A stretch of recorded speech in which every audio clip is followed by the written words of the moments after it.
Hi guys and welcome back to the channel Deepak Yadav Education. Welcome to the Daily Hindu News and Editorial Analysis of 16th of December 2023.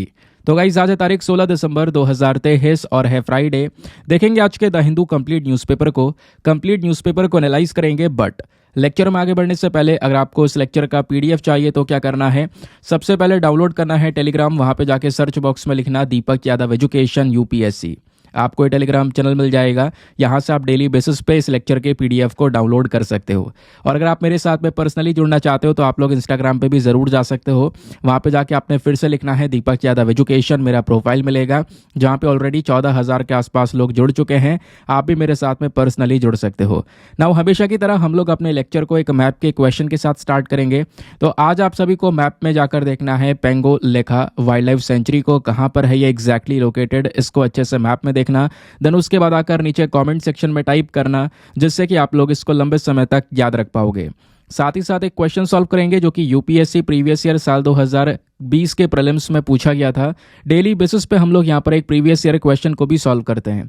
Question क्या बोलता है, तो दोस्तों एक term आती है WTI, जिसकी फुल फॉर्म है वेस्ट टेक्सास इंटरमीडिएट। ये कभी कभी न्यूज़ में देखने को मिलती है। तो ये WTI किस चीज़ को रेफर करता है ये आपने बताना है। ऑप्शन नंबर ए, क्या ये कोई क्रूड ऑयल है, या ऑप्शन नंबर बी, इसको बिलियन की तरह रेफर किया जाता है, या फिर रेयर अर्थ एलिमेंट्स की तरह रेफर किया जाता है, या फिर यूरेनियम की तरह रेफर किया जाता है। तो इसका सही आंसर सभी को नीचे कमेंट सेक्शन में देना है। एटलीस्ट सभी को उसमें पार्टिसिपेट करना है, जैसे मैं आप लोगों से डेली बेसिस पे बोलता हूं। बाय द वे, इसका जो करेक्ट आंसर है वो मैंने आपको टेलीग्राम पर प्रोवाइड करवा दिया है। वहां से भी आप लोग इसको चेकआउट कर सकते हो। और अगर वहां पर आंसर नहीं मिलता है तो भी कोई परेशान होने की जरूरत नहीं है, क्योंकि वीडियो के लास्ट में इसके करेक्ट आंसर का डिस्कशन हम लोग करेंगे। तो चलो शुभारंभ करते हैं और चलते हैं सबसे पहले थंबनेल वाले इंपॉर्टेंट आर्टिकल की तरफ। तो दोस्तों यहाँ पे बात कर रहे हैं हम लोग जेमिनेट मीटियोर शार के बारे में। बहुत ही ज़्यादा इंपॉर्टेंट आर्टिकल है और आपको पता है कि आजकल जो ये हमारे वीडियोस हो चुके हैं बहुत रेलिवेंट हो चुके हैं। आज का पूरा डिस्कशन थोड़ा सा लंबा रहने वाला है, लेकिन बहुत ही ज़्यादा इंपॉर्टेंट होगा। बहुत सारे ऐसे आर्टिकल हैं जो कि डायरेक्टली सिलेबस के पॉइंट ऑफ व्यू से इंपॉर्टेंट है, साथ ही साथ में उनसे संबंधित कई सारे यूपीएससी ने प्रीवियस ईयर क्वेश्चन भी पूछे हैं।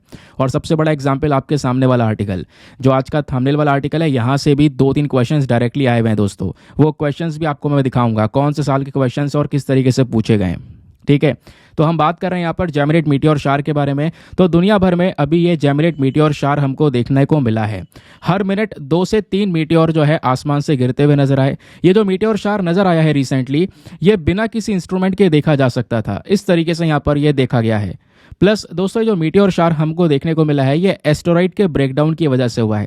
जो एस्टेरॉइड होता है जिसको हम क्षुद्र ग्रह भी बोलते हैं हिंदी में, तो उसके टूटने की वजह से इस तरीके का जो मीटियोर शार है वो हमको नजर आया है। अभी मैं आपको इसके पीछे का प्रोसेस बताऊंगा।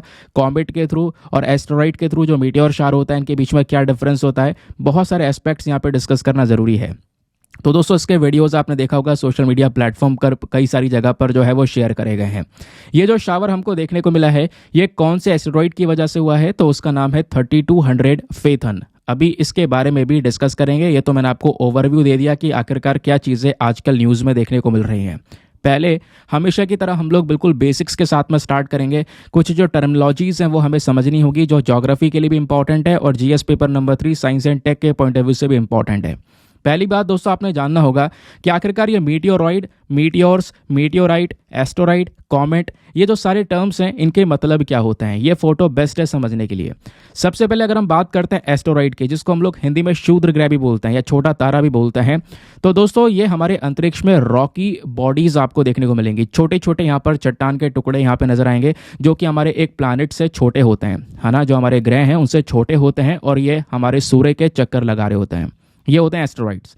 एस्टेरॉइड के साथ साथ दोस्तों यहाँ पे कॉमेट भी पाया जाता है। कॉमेट को हम लोग हिंदी में बोलते हैं धूमकेतु। तो कॉमेट क्या, ये एक आइसी बॉडी है जो कि मतलब इसके अंदर बहुत सारी गैसेस भरी पड़ी हैं और ये ना जैसे जैसे आगे बढ़ता है गैसेस को रिलीज करता रहता है, क्योंकि ये जो कॉमेट, ये जो आपको धूमकेतु दिख रहा है, ये भी सूर्य के चक्कर लगाता है। तो जब ये सूर्य को ऑर्बिट करता है दोस्तों, तो इसकी जो गैसेस हैं पीछे तक वो फैलती हुई चली जाती हैं। इसका जो डस्ट है वो पीछे तक फैल रहा होगा, थोड़ा यूनिक सा लग रहा होगा। यानी कि जो धूमकेतु होता है इसकी एक बड़ी सी पूंछ बन जाती है दोस्तों जब ये आगे बढ़ता है। तो ठीक है, ये आगे बढ़ रहा है, इसके पीछे बड़ी सी लंबी सी जो पूंछ है वो चलती हुई नजर आ रही है। उस पूंछ के अंदर में जो गैसेस हैं, है ना, डस्ट पार्टिकल्स हैं, वो सारी चीज़ें हमको नजर आती हैं। तो एस्टेरॉइड और कॉमेट, इन दोनों के बीच का डिफरेंस आपको क्लियर हो गया। अब दोस्तों यहाँ पर ये मीटियोर क्या होता है ज़रा ये भी डिस्कस कर लेते हैं। मैं आपको ये दिखाता हूँ, ये वाला फोटो बेस्ट है समझने के लिए। सबसे पहले दोस्तों यहाँ पे हमें जानना होगा मीटियोरॉइड के बारे में, क्योंकि मीटियोरॉइड, मीटियोर और मीटियोराइट ये तीनों एक ही चीज़ हैं, लेकिन इनको डिफाइन करने का तरीका अलग अलग है। जब बात करते हैं हम लोग मीटियोरॉइड की, तो ये क्या है, ये हमारे जो बड़े एस्टेरॉइड है ना दोस्तों, उसी का ही डेब्रिस है, उसी का ही छोटा यहाँ पर मलबा कह सकते हो, ठीक है। या फिर कह सकते हो कॉमेट है, कॉमेट का कोई छोटा सा डेब्रिस, कॉमेट का कोई छोटा टुकड़ा टूट गया है, तो यानी छोटे छोटे रॉकी पार्टिकल्स हैं ये हमारे मीटियोराइड्स। और ये मीटियोरॉइड भी हमारे सन को लगातार ऑर्बिट कर रहे होते हैं। और आपको पता है कि जो अर्थ की ग्रेविटी है उसकी वजह से जो ये मीटियोरॉइड है वो हमारे पास में यानी कि हमारी पृथ्वी पर आकर गिरते भी हैं, ठीक है। जिसको आप टूटता हुआ तारा देख कहते हो कि जो ऊपर से गिरता हुआ दिखाई देता ना, चमकता हुआ कि वो तारा टूटा है, तो दोस्तों वो मीटियोरॉइड होता है असल में। तो जब वो मीटियोरॉइड है, जब वो हमारी पृथ्वी की तरफ आगे बढ़ रहा है, समझ गए, बढ़ रहा है धीरे धीरे, अंतरिक्ष में है वो इस समय पर, तो वो कहलाता है मीटियोरॉइड। और यही सेम चीज जब हमारी पृथ्वी की तरफ बढ़ते बढ़ते हमारे पृथ्वी के एटमॉस्फेयर में एंटर कर जाती है, वातावरण में एंटर कर जाती है कि अब पृथ्वी पर गिरने वाली है, लेकिन उसके लिए पहले एटमॉस्फेयर में एंटर तो करना पड़ेगा ना। तो जब ये एटमॉस्फेयर में एंटर कर जाती है तो उसका नाम बदल देते हैं, ये मीटियोरॉइड से बदलकर मीटियोर्स बन जाता है। केवल नाम का डिफरेंस है, केवल नाम बदल दिया गया। और जब यहाँ पर ये गिरते गिरते, मान लो कभी कभी होता है ना बहुत छोटे साइज़ के होते हैं, तो ऊपर जलते जलते ख़त्म हो जाती है। और कभी कभी यहाँ पर ये मीटियोर थोड़े बड़े साइज़ के हो जाते हैं, तो आधे तो ख़त्म हो जाते हैं जलकर, लेकिन फिर जो थोड़ा बहुत टुकड़ा बचता है वो आकर पृथ्वी पर गिर जाता है। और जब पृथ्वी पर गिर जाता है बिना जले, इस तरीके से यहाँ पर कहीं पर पड़ा हुआ है, तो वो मीटियोराइट कहलाता है ये वो एक ही चीज़, लेकिन इसकी पोजीशन जैसे जैसे चेंज हो रही है, इसके नाम के अंदर बदलाव हो रहा है। ये इतनी डिटेल से मैंने इसलिए बताया क्योंकि देखो क्वेश्चन बहुत पुराना है, 2005 में यही क्वेश्चन पूछा गया था आपसे, मीटियोर क्या है ये पूछा गया था डायरेक्टली प्रीलिम्स के अंदर में। आप लोग चेक भी कर सकते हो, ठीक है। यूपीएससी का प्रीवियस ईयर क्वेश्चन बहुत पुराना था, इस चक्कर में उसको लगाया नहीं। क्लियर हो गया। अब दोस्तों यहाँ पर ये आपको समझ में आ गया कि मीटियोर्स क्या है, एस्टेरॉइड क्या है, प्लस यहाँ पे कॉमेट्स क्या होते हैं। अब समझते हैं मीटियोर शार क्या है। मीटियोर शार आप समझ गए होंगे, यानी कि यही जो छोटे छोटे यहाँ पर रॉकी पार्टिकल्स हैं वो हमारे पृथ्वी की साइड पर गिरना स्टार्ट हो जाते हैं। और वो गिरते हैं लेकिन वो बहुत छोटे होते हैं, पृथ्वी पर आकर गिरते नहीं है दोस्तों, ऊपर ही ऊपर में खत्म हो जाते हैं। तो जब जलते हुए आते हैं नीचे तो वो चमकती हुई दिखाई देती है, ऐसा लगता है यहाँ पर टूटते तारों की बारिश हो रही है। इसी को हम लोग यहाँ पर मीटियोर शार बोलते हैं। क्लियर हो गया, ये बात आपको समझ में आ गई। अब मैं आपको इसके बारे में थोड़ा और डिटेल बताता हूँ। हम लोग जो अभी बात कर रहे हैं, अभी जो हमारे पूरे दुनिया भर में मीटियोर शार देखने को मिला है उसका नाम है जेमिनिड मीटियोर शार, ठीक है। ये दिसंबर का जो हमारा मिडिल मंथ चल रहा है इस समय पर, बीच का जो समय है, आज 16 दिसंबर हो गई, तो इस दौरान दोस्तों यहाँ पर ये हमको दिखाई दिया, ठीक है। तो इस तरीके से साल में इस प्रकार का मीटियोर शार नज़र आता है हमको। अब क्या है कि ज़्यादातर जो मीटियोर शार होते हैं वो कॉमेट के थ्रू दिखाई देते हैं। कहोगे कॉमेट के थ्रू दिखाई देते हैं, ये तो एस्टेरॉइड वाला है, हाँ ये तो एस्टेरॉइड वाला है, जेमिनिड वाला, लेकिन ज़्यादातर जो ऐसे शावर होते हैं वो हमें कॉमेट के थ्रू दिखाई देते हैं। कैसे दिखाई देते हैं मैं आपको ये भी बताता हूँ। अब जैसे मैंने बोला कि जो कॉमेट है हमारा वो इस तरीके से होता है और उसके पीछे बहुत सारे डस्ट पार्टिकल्स दोस्तों चल रहे होते हैं, बहुत ज़्यादा डस्ट पार्टिकल्स होते हैं। इसकी एक लंबी सी पूंछ होती है जिसको हम धूमकेतु बोलते हैं। तो जब ये हमारे सूर्य का चक्कर लगा रहा है तो कभी कभी ये पृथ्वी के पास से गुजरता है, ठीक है। यहाँ पर आप देख पाओगे सूर्य का चक्कर लगा रहा है, यहाँ पर पृथ्वी के पास से भी गुजरता है। तो जब ये पृथ्वी इसके पास में होती है और ये पृथ्वी के पास से गुजर रहा होता है तो हमें अंतरिक्ष में दिख रहा होता है कुछ ऐसा सीन, ठीक है। ये ऊपर से गुजर रहा है लेकिन कुछ इस तरीके का जो सीन है दोस्तों वो निकल रहा है कि भाई ये जो कॉमेट है वो आगे बढ़ रहा है, उसके पीछे जो डस्ट पार्टिकल्स है वो हमको इस तरीके से दिखाई पड़ रहे हैं। तो ये कॉमेट के थ्रू जब इस तरीके का सिनेरियो आता है तो वो हमारा इस तरीके का मीटियोर शार होता है। और दूसरे मीटियोर शार दोस्तों एस्टेरॉइड की वजह से भी होते हैं।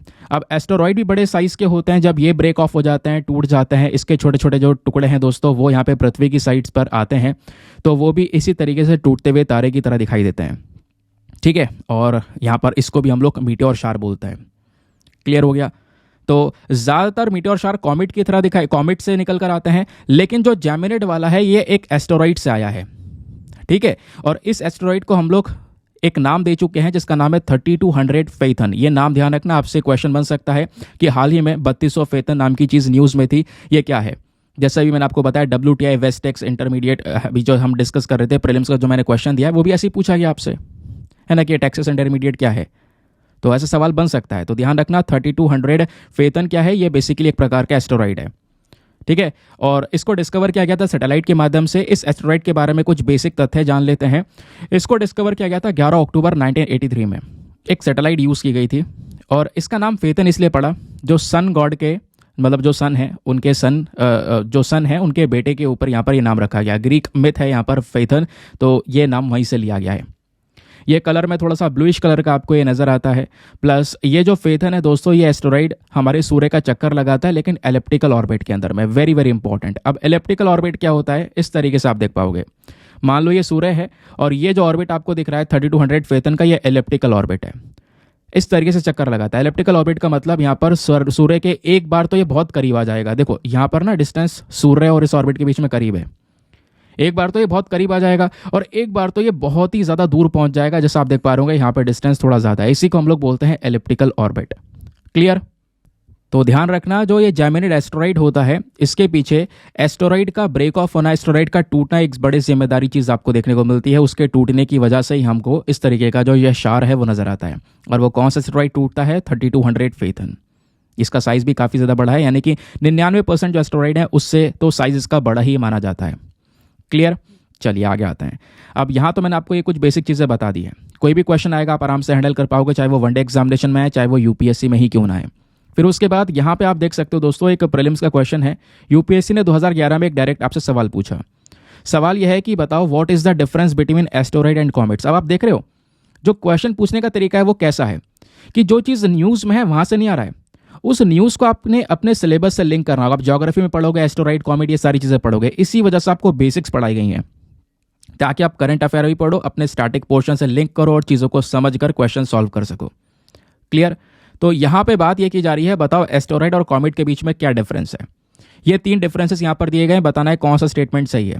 पहला, एस्टेरॉइड बहुत छोटे छोटे रॉकी प्लैनेटॉइड्स होते हैं, जबकि जो कॉमेट्स होता है ये फ्रोजन गैसेस से बना होता है ना। जो कि यहाँ पर आप कह सकते हो कि यहाँ पे रॉकी और मेटेलिक मटेरियल्स देखने को मिलते हैं। ये सही लग रहा है हमको, क्योंकि हमने पढ़ा था भाई एस्टेरॉइड यहाँ पर छोटे छोटे रॉकी पार्टिकल्स आपको देखने को मिलेंगे, है ना। और कॉमेट्स मैंने आपको बताया था इसमें गैसेस प्रेजेंट होती हैं, तो यहाँ पर आईसी गैसेस प्रेजेंट होती हैं, तो यहाँ पर क्या है, ये फ्रोजन गैसेस से बना हुआ होता है। तो पहला स्टेटमेंट तो यहाँ पर सही है। दूसरा वाला अगर हम देखते हैं तो एस्टेरॉइड दोस्तों ज़्यादातर जुपिटर और मार्स के बीच में देखने को मिलता है। आपको पता ही होगा मार्स और जुपिटर के बीच में एक बेल्ट होती है एस्टेरॉइड बेल्ट, लेकिन केवल वहीं पर देखने को मिलता है, ऐसा नहीं है।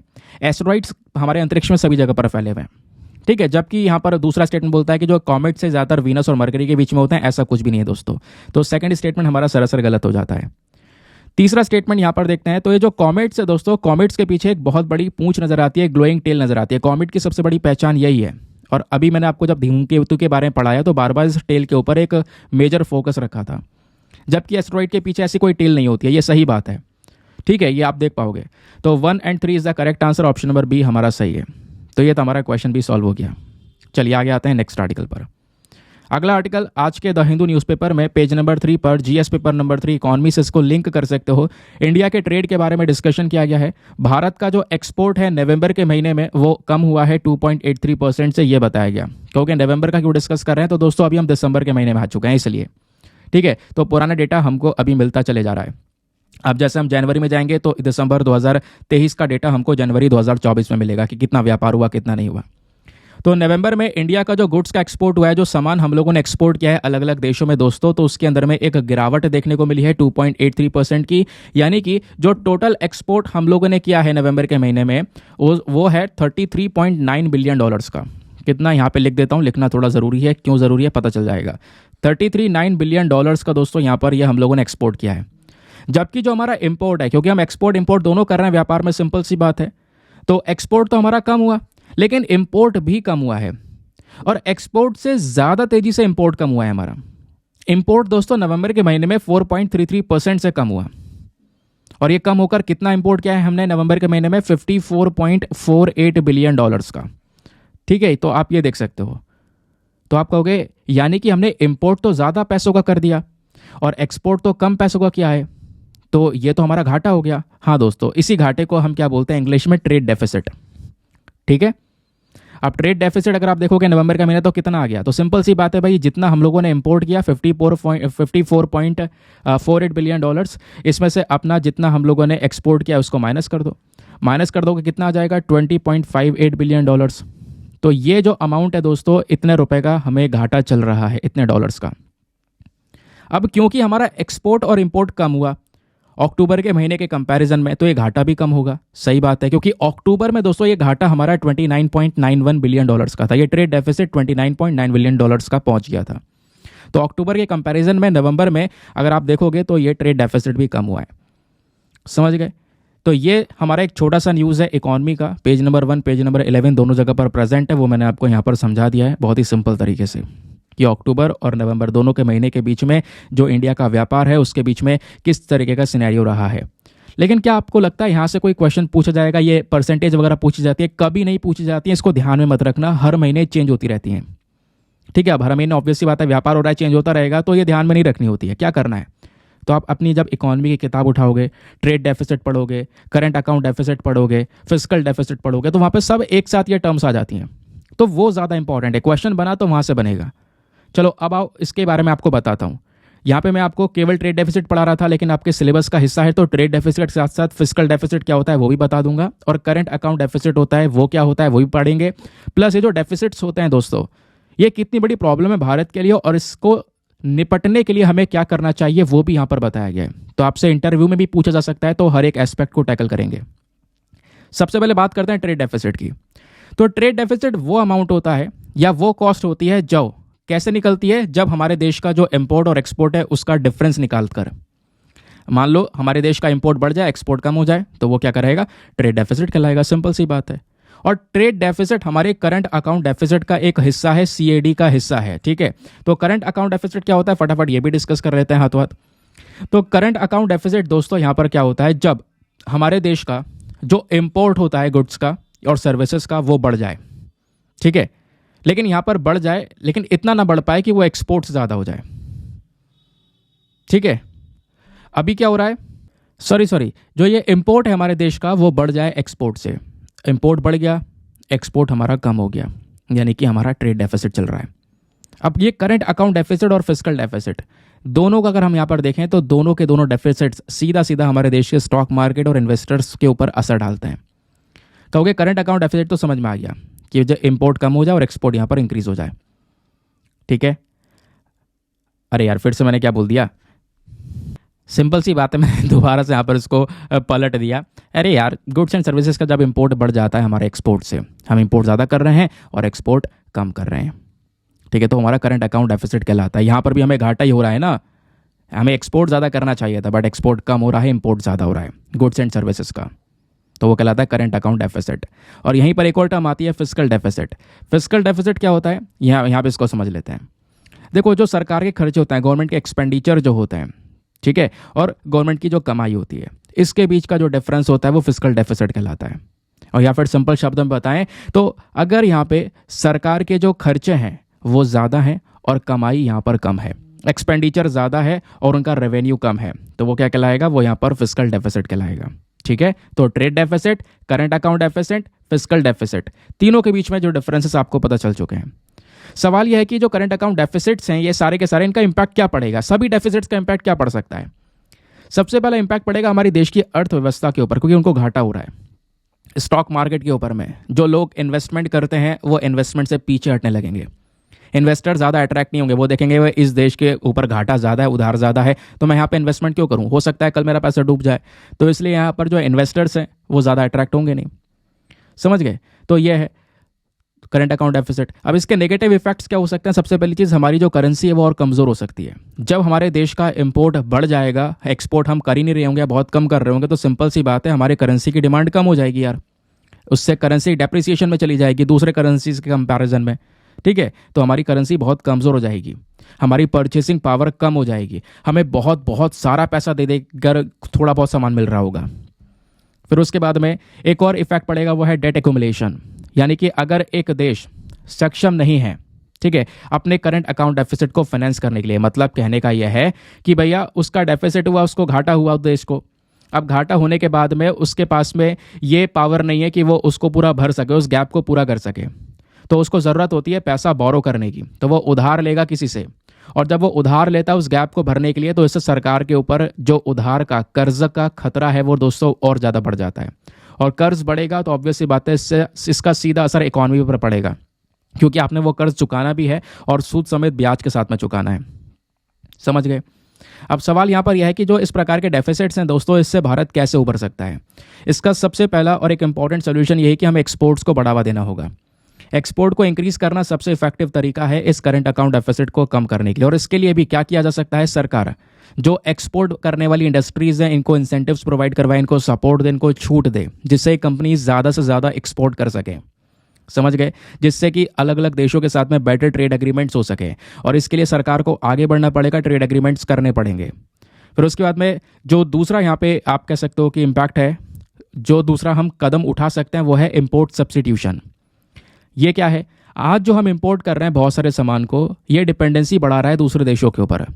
इससे अच्छा सरकार को क्या करना चाहिए, जो हमारे देश के अलग अलग मैन्युफैक्चरर्स हैं, कंपनीज हैं, इंडस्ट्रीज हैं, इनको यहाँ पे सपोर्ट करो, इंसेंटिव प्रोवाइड करवाओ कि ये ज़्यादा से ज़्यादा चीज़ों की मैन्युफैक्चरिंग हमारे देश में करें। ठीक है, तो अगर डोमेस्टिक प्रोडक्शन होगा तो इससे दुगने फायदे होंगे। ठीक है, तो इंपोर्ट करने की ज़रूरत हमारी पड़ेगी नहीं, हम खुद अपने देश में प्रोड्यूस कर रहे होंगे, एम्प्लॉयमेंट अपॉर्चुनिटीज़ बढ़ रही होंगी, रोज़गार मिल रहा होगा लोगों को। उसके साथ साथ दोस्तों हम उसको एक्सपोर्ट भी कर सकेंगे, जो सरप्लस अमाउंट होगा वहाँ से भी इनकम जनरेशन होगी। तो ये कदम उठाना होगा। तीसरा यहाँ पे हम कर सकते हैं प्रोडक्टिविटी को इंप्रूव करना और कॉम्पिटिटिवनेस को इंप्रूव करना। ठीक है, यानी कि हमारी डोमेस्टिक इकोनॉमी के अंदर में हमें कंपटीशन को बढ़ाना होगा, हेल्दी कंपटीशन को, जिससे कि यहाँ पर ज़्यादा से एक्सपोर्ट हो सके। और ये कैसे होगा, यहाँ पे सरकार को अलग अलग तरीके अपनाने होंगे, इन्वेस्टमेंट्स करने होंगे, इंफ्रास्ट्रक्चर डेवलप करना होगा, टेक्नोलॉजी के ऊपर इन्वेस्टमेंट्स करने होंगे, एजुकेशन के ऊपर पैसा खर्चना होगा। तभी जाके दोस्तों एक्सपोर्ट्स बढ़ सकते हैं और ट्रेड डेफिसिट कम हो सकता है। ठीक है, और उससे सीधा सीधा यहाँ पर आप देख पाओगे जो करंट अकाउंट डेफिसिट है इसके ऊपर असर पड़ेगा, क्योंकि ऑब्वियस सी बात है जो ट्रेड डेफिसिट है वो हमारे करंट अकाउंट डेफिसिट का ही तो हिस्सा है। अभी हमने लास्ट वाली लाइन क्या पढ़ी थी, यही तो पढ़ी थी कि trade deficit is a part of current account deficit. समझ गए, तो ये दोस्तों हमारे इकोनॉमी कुछ इंपॉर्टेंट टर्मिनोलॉजीज थी। आई होप आपको ये सारी की सारी चीज़ें बढ़िया तरीके से क्लियर हो चुकी है। नाउ अब एक इंपॉर्टेंट बात है, इसको ध्यान से सुनना। अगर आप लोग हमारे पेड ग्रुप्स को ज्वाइन करना चाहते हो तो आपके पास में एक बढ़िया मौका है इसको ज्वाइन करने का। यहाँ पर डेली करंट नोट्स के पीडीएफ वगैरह आपको प्रोवाइड करवाए जाते हैं। फॉर एग्जांपल जैसे हमने आर्टिकल डिस्कस किया, अब ये आर्टिकल में तो कुछ दम नहीं है, ये आर्टिकल तो 8-10 लाइन का ही है, लेकिन इस आर्टिकल के पीछे का बैकग्राउंड डेटा कितना सब कुछ था ये आप लोग देख पा रहे होंगे। लिखने बैठोगे टाइम बर्बाद करोगे बहुत ज़्यादा, क्योंकि वीडियो काफ़ी लंबा होने वाला है, बहुत सारा कंटेंट वीडियो में दिया जाता है। तो इसका सोल्यूशन ये है कि इसके ई नोट्स आपको डेली बेसिस पर प्रोवाइड करवाए जाते हैं, डिजिटल नोट्स एक पीडीएफ के फॉर्म में। दोस्तों ये पूरा का पूरा जो पीडीएफ है, ये वाला जो पीपीटी है, इसको पूरे पीडीएफ में कन्वर्ट कर दिया जाता है A4 साइज में। चाहो तो आप उसका प्रिंट आउट वगैरह निकलवा सकते हो, अपने पास में वो पीडीएफ स्टोर करके रख सकते हो। वो पीडीएफ हिंदी और इंग्लिश दोनों भाषाओं में आपको प्रोवाइड करवाया जाता है। तो ये फायदे होते हैं। सबसे बड़ा फायदा यह है कि सारा का सारा कंटेंट आपका उस ग्रुप में सिक्योर रहता है। किसी भी तारीख का कंटेंट ओपन कर लो, क्योंकि सारा का सारा कंटेंट डेट वाइज वहां पर पड़ा हुआ होता है। और अच्छी बात यह है कि ये पीडीएफ आपको हिंदी और इंग्लिश दोनों भाषाओं में मिलता है। ठीक है, तो यहाँ भी फायदा है। दूसरी चीज़ दोस्तों, आपको लिखने वगैरह की जो दिक्कत है ना, वो यहाँ पर निकाल देनी है। केवल वीडियो सुनो, लास्ट में रात में सोने से पहले क्या करना है, एक बार उस पीडीएफ को पढ़ लो, आपका रिवीजन भी हो जाएगा, काम खत्म। अब दोस्तों करना क्या है, इस ग्रुप को ज्वाइन करने के लिए जो फी पेमेंट लिया जाता है वो बहुत ही ज़्यादा मिनिमम है, just 499 for the lifetime access. या जब तक आपका सिलेक्शन ना हो जाए तब तक आप 499 में इस ग्रुप को ज्वाइन करके रख सकते हो, सारे बेनिफिट्स अवेल कर सकते हो। और इसके लिए व्हाट्सएप पर जाना है, यहाँ पर आपको एक नंबर दिया गया है 8534873368। इस नंबर पर मैसेज कर देना कि मैं इंटरेस्टेड हूँ या I want to join this group. इस प्रकार का कोई भी मैसेज कर देना। आपको वहाँ पे पेमेंट का प्रोसेस दिया जाएगा, और पेमेंट के प्रोसेस से ज़्यादा इंपॉर्टेंट दोस्तों, आपको वहाँ पे एक डेमो वीडियो का लिंक भी मिलेगा। आप पूरे डेमो वीडियो को अच्छे से चेक कर लेना कि वाकई मुझे फ़ायदा होगा, अपने आप को सेटिस्फाई कर लेना पूरी तरह से, उसके बाद जाकर इन्वेस्टमेंट करना। ये वो अमाउंट है जो आप इधर उधर फालतू की चीज़ों पे भी कई बार खर्च कर देते होंगे, कई बार ऐसा हो जाता है। लेकिन यहाँ पे गारंटी, आप इन्वेस्टमेंट करोगे कुछ दिन बाद लगेगा यार मेरा अमाउंट रिकवर हो चुका है। ठीक है, बाकी दोस्तों यार एक रिक्वेस्ट होती है, मेक श्योर करना वीडियो पे जो लाइक का बटन है उसको प्रेस कर दिया करो यार। 5000 लाइक्स का टारगेट होता है, प्लीज़ आप उसको पहुँचा सकते हो, आपके लिए वो तो फ्री है ना लाइक करना। चलिए आगे आते हैं। नेक्स्ट आर्टिकल आज के हमारे द हिंदू न्यूज़पेपर पर ही पेज नंबर 11 पर यह आर्टिकल प्रेजेंट है, जिसको जीएस पेपर नंबर 3 इकोनॉमी के साथ में लिंक कर सकते हो। यहाँ पे आप देख पा रहे होंगे व्लादिमीर पुतिन, और व्लादिमीर पुतिन के बराबर में यहाँ पर ये डायमंड्स। ऐसा क्यों? क्योंकि दोस्तों G7 कंट्रीज जो हैं, इन्होंने यहाँ पर डिसाइड किया है कि रशिया से आने वाला जो डायमंड है इसके ऊपर ये बैन लगाएंगे। तो जो गवर्नमेंट है G7 कंट्रीज की, अच्छा G7 में कौन कौन से देश हैं, जरा उन देशों के नाम फटाफट नीचे कमेंट सेक्शन में लिख दो। बहुत ही सरल सा क्वेश्चन मैंने आप लोगों से पूछा है, ठीक है, क्योंकि सवाल तो ये भी आ चुका है कि G20 के अंदर कौन कौन से कंट्रीज हैं, जो प्रीलिम्स में पूछा गया है। खैर आपको G7 कंट्रीज बतानी है। तो दोस्तों यहाँ पर ये जो कंट्रीज हैं, इन्होंने यहाँ पर एक कदम चला है जिसके तहत यहाँ पे बोला जा रहा है कि रशिया से आने वाले जो डायमंड्स है, जो हीरे रशिया एक्सपोर्ट करता है, इसको ये ब्लॉक कर देंगे। ठीक है, इसको यहाँ पर ये G7 कंट्रीज नहीं परचेज करेंगी। ऐसा यहाँ पर इनकी सरकारों का एक डिसीजन लिया गया है। तो कहोगे इससे कोई इम्पैक्ट पड़ रहा है? बिल्कुल, रशिया के ऊपर असर तो पड़ेगा, लेकिन उससे बड़ा इम्पैक्ट भारत के ऊपर भी पड़ेगा। इंडिया के ऊपर क्यों पड़ेगा, अभी समझेंगे। तो दोस्तों, यहाँ पे जितने भी रशियन डायमंड्स हैं, 1 कैरेट तक का है या इससे ऊपर है, वो सारे डायमंड्स 1 मार्च 2024 से ये G7 कंट्रीज एक्सेप्ट नहीं करेंगी, इन्होंने बोल दिया। और थोड़े समय बाद जो छोटे वाले डायमंड्स होते हैं 1/2 कैरेट के, उनको भी एक्सेप्ट करना बंद कर देंगे। तो रशिया से सारे डायमंड्स को परचेज करना बंद किया जा रहा है, ब्लॉक किया जा रहा है। तो इसका इम्पैक्ट भारत के ऊपर पड़ेगा। क्यों? क्योंकि दोस्तों, ये जो दुनिया भर में डायमंड्स जा रहे हैं, दुनिया भर के लोग जो हीरो के मतलब यूज़ कर रहे हैं, हीरे का एंजॉयमेंट ले रहे हैं, वो इंडिया की वजह से ले रहे हैं। क्योंकि दुनिया में जितने भी डायमंड जा रहे हैं उसमें से 90 to 95%, ध्यान से सुनना, 90 से 95% डायमंड्स भारत में पॉलिश होते हैं। इंडिया में पॉलिश होने के बाद में दोस्तों तब जाते हैं वो अलग अलग कंट्रीज़ में, चाहे वो यूरोप में हो चाहे कहीं और देश में हो। ठीक है, तो एक one of the biggest exporter माना जाता है भारत। हालांकि यहाँ पे कच्चा डायमंड, जो रॉ डायमंड होता है, वो हमारे पास में आता है, उसकी कटिंग, उसकी पॉलिशिंग होने के बाद में जाकर एक्सपोर्ट होता है। ऐसा प्रोसेस चलता है दोस्तों। तो अगर रशिया के ऊपर, अगर रशिया को नुकसान पहुंचेगा तो इंडिया को भी पहुंचेगा, क्योंकि रशिया से डायमंड आता है इंडिया में, उसको पॉलिश किया जाता है, कटिंग की जाती है, उसके बाद जाके वो एक्सपोर्ट होता है। समझ गए? चलिए आगे आते हैं। अब केवल ये आर्टिकल पढ़ना बेवकूफ़ी होगी, क्योंकि इस आर्टिकल में बहुत सारी छिपी हुई इन्फॉर्मेशन है जो डायरेक्टली पूछी जा सकती है, जिसको हमें खोद के निकालना होगा।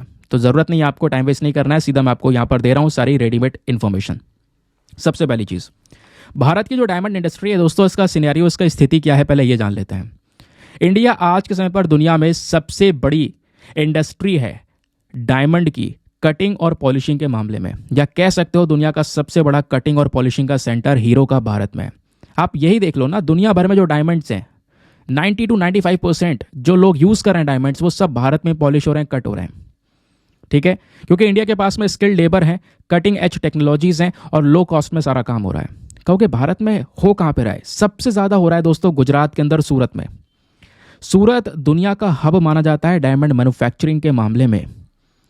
यूएस जो है सबसे बड़ा मार्केट है कटिंग के लिए, पॉलिशिंग के लिए। चाइना भी यहाँ पर पास में ही है, उसके अलावा इंडिया भी है। तो ये 3 कंट्रीज़, यानी भारत, चाइना, अमेरिका, ये तीनों कंट्रीज़ दोस्तों इस मामले में टॉप करती हैं। कहोगे ऐसा क्या काम है? ये आप देख रहे हो, जो पत्थर 2 हाथ में दिख रहे हैं, छोटे छोटे जो पत्थर दिख रहे हैं आपको, ये रॉक ही तो है। तो डायमंड जो हीरा बनता है, ये भी रॉक से ही तो निकाला जाता है। तो ये आप देख पा रहे होंगे, ये एक रॉ रॉक है, कच्ची सी यहाँ पर एक चट्टान आपको दिख रही होगी, लेकिन इसके अंदर में हीरा छिपा हुआ है। करना क्या है, इसको कट करके शेप देना है, इसकी पॉलिश करनी है, तब इसको यहाँ पर कह सकते हो कि चमक मिलेगी हीरे की तरह। इसके पीछे भी बहुत काम बाकी है। ये हीरा ही है एग्जैक्टली, लेकिन इसके ऊपर काम करना बाकी है। तो ये मेन काम इंडिया करता है, मेजोरिटी ऑफ काम इंडिया करता है। ठीक है, अब कहीं से देश से इसको निकाल लिया, ठीक है, अलग अलग रॉक निकाल लिया, ये इंडिया में आएंगी, कट की जाएंगी, पॉलिशिंग की जाएगी, उसके बाद एक्सपोर्ट होंगी। और इंडिया दुनिया भर में जो डायमंड एक्सपोर्ट हो रहा है उसमें 19% का कॉन्ट्रीब्यूशन दे रहा है। यूएई में भी बहुत सारा डायमंड भारत के थ्रू भेजा जाता है। यूएई को बहुत सारा गोल्ड, डायमंड, सिल्वर, ये जो बहुत सारे इंपॉर्टेंट जेम्स है वो सब हम लोग भेजते हैं, एक्सपोर्ट करते हैं। मैं आपको बताऊं, इंडिया का जो ओवरऑल एक्सपोर्ट है दोस्तों ज्वेलरी और जेम्स का, नवंबर 2022 के अंदर में ये $2.43 बिलियन पहुंचा, यानी कि तेजी से इंक्रीमेंट होता हुआ नजर आ रहा है। हमारे पास में एक रिपोर्ट है, ये वर्ल्ड टॉप एक्सपोर्ट्स की रिपोर्ट है। ये सोर्स आप देख पा रहे होंगे, इनके प्रॉपर वेबसाइट है, वहाँ पे चेक भी कर सकते हो आप। तो 2021 का इन्होंने डेटा दिया है, जहाँ पे बोला है कि इंडिया सबसे बड़ा एक्सपोर्टर था यहाँ पे डायमंड्स का। ठीक है, डायमंड एक्सपोर्ट किए गए इन देशों से सबसे ज़्यादा भारत से, लगभग $24.7 बिलियन के एक्सपोर्ट किया, यानी कि दुनिया का 22.6%। सेकंड नंबर पर US, then Hong Kong, Belgium, UAE, Israel, Russia, ये सारी कंट्रीज़ आपको लाइन से दिख रही होंगी। क्लियर? चलिए आगे आते हैं। अब बात यह है कि इंडिया का जो ये इंडस्ट्री है, इस इंडस्ट्री में सबसे ज़्यादा फ़ायदा बहुत सारे लोगों को हो रहा है, क्योंकि लाखों लोगों को रोज़गार मिला हुआ है। दोस्तों यहाँ पे बोला यह जाता है कि जो ये डायमंड कटिंग और पॉलिशिंग इंडस्ट्री है भारत की, सबसे तेज़ी से ग्रो किया जाने वाला सेक्टर है। और इसकी वजह से इंडिया के लगभग 5 मिलियन लोग, 50 लाख लोगों को यहाँ पे नौकरियाँ मिली हुई हैं, उनको रोज़गार मिला हुआ है इस इंडस्ट्री के अंदर में। और यही इंडस्ट्री हमारे देश की जीडीपी में 7% का योगदान देती है। और यही इंडस्ट्री, यही डायमंड इंडस्ट्री हमारे देश के एक्सपोर्ट में 15% का योगदान देती है। तो आप इमेजिन करो इतनी इंपॉर्टेंट इंडस्ट्री को। ठीक है, तो इंडिया डिपेंड करता है रफ आइटम्स के ऊपर। रफ डायमंड्स आते हैं, उनको यहाँ पर क्या किया जाता है, पॉलिश, कटिंग, ये सारा काम किया जाता है। कहोगे भारत में डायमंड्स नहीं पाए जाते क्या? देखो, भारत में भी पाए जाते हैं लेकिन बड़े लेवल पर नहीं पाए जाते। अब इंडिया में कहाँ कहाँ पे पाए जाते हैं वो पर्टिकुलर प्लेसेस हैं, इनको ध्यान रख सकते हो। डायमंड दोस्तों दो प्रकार के डिपॉजिट्स में पाया जाता है, दो प्रकार की जो चट्टाने होते हैं उसमें देखने को मिलता है। एक होती है इग्नियस रॉक, दूसरे होते हैं एलुवियल रॉक या एलुवियल डिपॉजिट्स। यहाँ पर दोस्तों ये डायमंड्स पाए जाते हैं, यहीं से इन चट्टानों से काटकर इस तरीके से डायमंड्स निकाले जाते हैं, फिर इनके ऊपर कटिंग पॉलिशिंग का काम किया जाता है। इस तरीके से मशीन्स का यूज़ किया जा रहा है। आप देख पा रहे होंगे नीचे मशीन चल रही है, इसको पॉलिश किया जा रहा है, शेप दिया जा रहा है कट करके। समझ गए? अब इंडिया में जो डायमंड फील्ड्स हैं आज के समय पर वो 4 रीजन्स में फैली हुई हैं। एक तो पहले साउथ इंडियन बेल्ट है। साउथ इंडियन बेल्ट में आप देख पाओगे आंध्र प्रदेश है, आंध्र प्रदेश के अंदर में अनंतपुरा, कदपा, गुंटूर, कृष्णा, उसके अलावा यहाँ पे महबूब नगर, कुरनूल डिस्ट्रिक्ट्स, ये सारी जगह हैं जहाँ पर ये डायमंड वाली रॉक्स देखने को मिलती हैं। फिर बात आती है सेंट्रल इंडिया की, तो सेंट्रल इंडिया में मध्य प्रदेश है, मध्य प्रदेश के साथ साथ पन्ना बेल्ट भी आपको देखने को मिल जाएगा। फिर उसके बाद में बेहरादीन, कोतवाली एरिया देखने को मिलेगा रायपुर डिस्ट्रिक्ट का, तोकापल, दुगापल, यहाँ पर ये जगह आपको दिख रही होंगी। ये कुछ एरियाज़ हैं, छत्तीसगढ़ के कुछ एरियाज़ में भी यहाँ पर ये देखने को मिलता है। फिर ईस्टर्न इंडिया में स्पेशली ओडिशा की बात कर रहे हैं, है ना, एक पर्टिकुलर महानदी और गोदावरी वैली के बीच वाला रीजन आप देख पाओगे। ये सभी जगह यहाँ पर वो रीजन्स है जहाँ पर डायमंड्स देखने को मिलते हैं या फिर डायमंड फील्ड्स हैं भारत की। समझ गए? तो इन रीजन्स के अंदर में फैली हुई ये प्लेसेस मैंने आपको बता दिए। तो वन डे एग्जामिनेशन हो या कोई सा भी एग्जामिनेशन हो, आप रेडी हो उसको फोड़ने के लिए। चलिए अगले आर्टिकल पर आते हैं। नेक्स्ट आर्टिकल पेज नंबर 13 पर प्रेजेंट है। अगेन इकॉनमी के पॉइंट ऑफ व्यू से इंपॉर्टेंट है, आज पूरा इकॉनमी की बरसात हुई हुई है। यहाँ पे बात की जा रही है India will buy Venezuela crude oil says minister Puri. तो भारत वेनेजुएला से ये कच्चा तेल परचेज करेगा क्योंकि हम लोगों को अभी कच्चा तेल बहुत ज़्यादा चाहिए भी। ऐसा खुद जो हमारे पेट्रोलियम मिनिस्टर हैं सिंह पुरी साहब, इन्होंने यहाँ पर ये बात बोली है। अब क्या है मैटर, मैं आपको समझाता हूँ। सबसे पहले दोस्तों आपको पता होगा हम लोग अलग अलग कंट्री से, स्पेशली आज के समय पर जो अरब कंट्रीज़ है, यहाँ से भी बहुत सारा जो कच्चा तेल है जिसको हम लोग इंग्लिश में क्रूड ऑयल बोलते हैं वो परचेज करते हैं। ठीक है, ये कच्चा तेल आता है, फिर हमारे देश के जो रिफाइनर हैं, जिनकी रिफाइनरिंग कंपनी है, वो वहाँ पर इस कच्चा तेल को पहुँचाने के बाद में इस तरीके से रिफाइन करते हैं। और रिफाइन करने के बाद में दोस्तों इसी से हमें पेट्रोल मिलते हैं या पेट्रोलियम प्रोडक्ट्स बाकी सारे प्रोड्यूस करके प्रोवाइड करवाए जाते हैं। ठीक है, तो हमारी बहुत सारी रिफाइनरीज हैं। एक रिफाइनरी बताई जा रही है कि वही वो इंटरेस्टेड है और उसके अंदर कह सकते हो क्षमता भी है कि वो वेनेजुएला से ये भारी वाला तेल लेकर उसको रिफाइन कर सके। तो हम लोग बिल्कुल रेडी हैं और जल्दी ये वेनेजुएला से तेल परचेज करेंगे। कहोगे अभी तक वेनेजुएला से क्यों नहीं परचेज किया? दोस्तों 2019 से पहले भी हम लोग वेनेजुएला से पहले तेल परचेज किया करते थे, लेकिन हुआ क्या, बीच में कुछ वेनेजुएलन क्राइसिस आया और उसके बाद में अमेरिका ने भी वेनेजुएला के ऊपर सैंक्शंस लगा दिए। सैंक्शंस ये थे कि भैया कोई भी वेनेजुएला से व्यापार नहीं करेगा, कोई भी वेनेजुएला से तेल नहीं परचेज करेगा। सभी कंट्रीज ने अपने जो व्यापार वगैरह था वो सब कट डाउन कर दिया, सब ने तेल परचेज करना बंद कर दिया। अब रिसेंटली क्या होता है, एक बहुत बड़ा बदलाव ये होता है, अमेरिका ने सैंक्शन हटा लिए हैं वेनेजुएला के ऊपर से। तो सैंक्शन हटाने की वजह से दोस्तों अब व्यापार के रास्ते खुल चुके हैं। तो भारत को एक अच्छा रास्ता दिख रहा है कि वेनेजुएला से ये तेल परचेज कर सकें। समझ गए? क्योंकि हम लोग आज के समय पर पता है कहाँ जा रहे हैं, हमारी जो डिपेंडेंसी है इस कच्चे तेल को लेकर, निर्भरता है, ये ओपेक कंट्रीज के ऊपर में ज़्यादा है। जो ऑयल प्रोड्यूसिंग एक्सपोर्टिंग कंट्रीज है दोस्तों, इनके ऊपर सबसे ज़्यादा यहाँ पर डिपेंडेंसी हमारी नज़र आती है। 85% हम अपना कच्चा तेल इंपोर्ट यहीं से कर रहे हैं। 94% जो गैस इंपोर्ट्स कर रहे हैं वो भी इन ओपेक कंट्रीज से कर रहे हैं। ज़्यादातर इसमें अरब कंट्रीज आपको नजर आती हैं। ठीक है, और भारत का जो क्रूड ऑयल इंपोर्ट है दिन ब दिन बढ़ता चले जा रहा है। तो वर्ल्ड एनर्जी आउटलुक की 2021 की रिपोर्ट है, इस सोर्स के जरिए बताया यह जाता है कि भारत आज के समय पर दुनिया में 3rd रैंक पर आता है, जो कि सबसे ज़्यादा कच्चा तेल इंपोर्ट करता है। ठीक है, फर्स्ट पर है यहाँ पर चाइना, सेकंड पर है यूएस, या यूएस चाइना ऊपर नीचे होते रहते हैं। तो दोस्तों इनके बाद 3rd नंबर पर इंडिया है। हमारी जो ऑयल की डिमांड है वो साल ब साल 3 to 4% ग्रो होती हुई नजर आ रही है, ऐसा बोला जा रहा है। और इंडिया ऑयल के प्रोडक्शन के मामले में बहुत पीछे है। ठीक है, तो कहोगे कच्चा तेल हम प्रोड्यूस भी करते हैं, बिल्कुल हमारे यहाँ पे प्रोडक्शन भी किया जाता है, लेकिन हमारी डिमांड बहुत ज़्यादा है। प्रोडक्शन बड़ा बहुत ज़्यादा नहीं है, बहुत कम लेवल पर है। इस चक्कर में हमें इंपोर्ट करना पड़ता है, बाहर से तेल लेना पड़ता है। तो प्रोडक्शन के मामले में भारत 21वें नंबर पर है और नेचुरल गैस के प्रोडक्शन के मामले में 26वें नंबर। बहुत पीछे हैं हम, अपनी ज़रूरतों को पूरा कर रहे हैं इन देशों से परचेस करके। और अभी रिसेंटली रशिया का रोल बहुत ज़्यादा बढ़ा। रशिया एक सबसे बड़ा सिंगल लार्जेस्ट सप्लायर बनकर आया भारत के लिए, क्योंकि जब रशिया यूक्रेन का युद्ध चला तो रशिया के ऊपर में वेस्टर्न कंट्रीज ने लगातार सैंक्शंस लगा दिए। अब उन सैंक्शन से रशिया को हो रहा था नुकसान। रशिया ने डिस्काउंट में हम लोग को तेल बेचना स्टार्ट किया, पेट्रोल डीजल ये बेचना स्टार्ट, क्रूड ऑयल स्पेशली कच्चा तेल बेचना स्टार्ट किया। तो यहाँ पर ये कच्चा तेल हमने डिस्काउंट प्राइस में, ये सस्ते दाम में परचेज किया और उसको डीजल और पेट्रोल के अंदर में कन्वर्ट किया। तो रशिया ने अगर कहो पिछले 2022 और 2023 में बड़ा तगड़ा यहाँ पर बहुत बड़ा व्यापार किया है तेल के मामले में भारत के साथ में। तो इंडिया ने जो इंपोर्ट किया है मार्च 2023 में, हर रोज़ हम 1.6 मिलियन बैरल्स के आसपास परचेज कर रहे थे। एक बैरल में लगभग 159 लीटर के आसपास होता है। तो आप समझो कितना सारा तेल हम डेली के बेसिस पर इंपोर्ट कर रहे थे। सऊदी अरेबिया एक समय पर दुनिया का सबसे बड़ा सप्लायर हुआ करता था, इराक तीसरा लार्जेस्ट सप्लायर हुआ करता था, लेकिन सबको पछाड़ कर रशिया कहीं ना कहीं बहुत आगे निकल चुका था बीच में जब ये सैंक्शंस स्टार्ट हुए। ठीक है, और इतना ही नहीं दोस्तों, भारत यहाँ पे चौथा लार्जेस्ट इंपोर्टर है एलएनजी का, यानी लिक्विडफाइड नेचुरल गैस का। और जो क्रूड ऑयल का कच्चे तेल का इंपोर्ट इंडिया में, अगर आप अप्रैल 2022 से जनवरी 2023 तक अगर आप देखोगे तो ये 9.4% से बढ़ा है। तो साल ब साल हम देख पा रहे हैं तेल की डिमांड इंक्रीज हो रही है और कच्चे तेल को इंपोर्ट भी हमें करना पड़ रहा है। तो इस वजह से हमें थोड़े और ऑल्टरनेटिव ऑप्शंस चाहिए ताकि हमको थोड़ा और सस्ता मिल सके। तो वेनेजुएला एक बढ़िया ऑप्शन है जिससे हम कच्चा तेल परचेज कर सकते हैं। आई होप आपको यहाँ पर ये बात क्लियर हो रहा होगा, क्योंकि भारत ने आखिरी बार वेनेजुएला से एक कच्चा तेल साल 2020 में परचेज किया था। अब इसके ऊपर से सैंक्शन हट गए हैं तो वापस से हम तैयार हैं इस तेल को परचेज करने के लिए। चलिए आगे आता हूँ उसके बाद में अगले आर्टिकल पर। अच्छा, एक चीज़ और, अब वेनेजुएला की बड़ी देर से बात की तो लोकेशन भी देख लेते हैं यार, कहाँ पर है। तो दोस्तों वेनेजुएला साउथ अमेरिका में है। ये पूरा साउथ अमेरिकन कॉन्टिनेंट है। यहाँ पे आप देख पाओगे ब्राज़ील सबसे बड़ा देश हुआ, ब्राज़ील के ऊपर फ्रेंच गुयाना हुआ, सुरीनेम हुआ, है ना। उसके अलावा यहाँ पर गुयाना आपको देखने को मिल जाता है, और ये कोलंबिया है। उसके अलावा ये इक्वाडोर है, और इनके बीच में वेनेजुएला है। तो वेनेजुएला कई सारी कंट्रीज़ के साथ में बाउंड्रीज़ को शेयर कर रहा है, कोलंबिया से, ब्राज़ील से, गुयाना से, और ऊपर इसके कैरेबियन सी है। वेनेजुएला की कैपिटल कैराकस आपको देखने को मिलेगी। प्लस यहाँ पर एक झील पाई जाती है, लेक मैराकाइबो।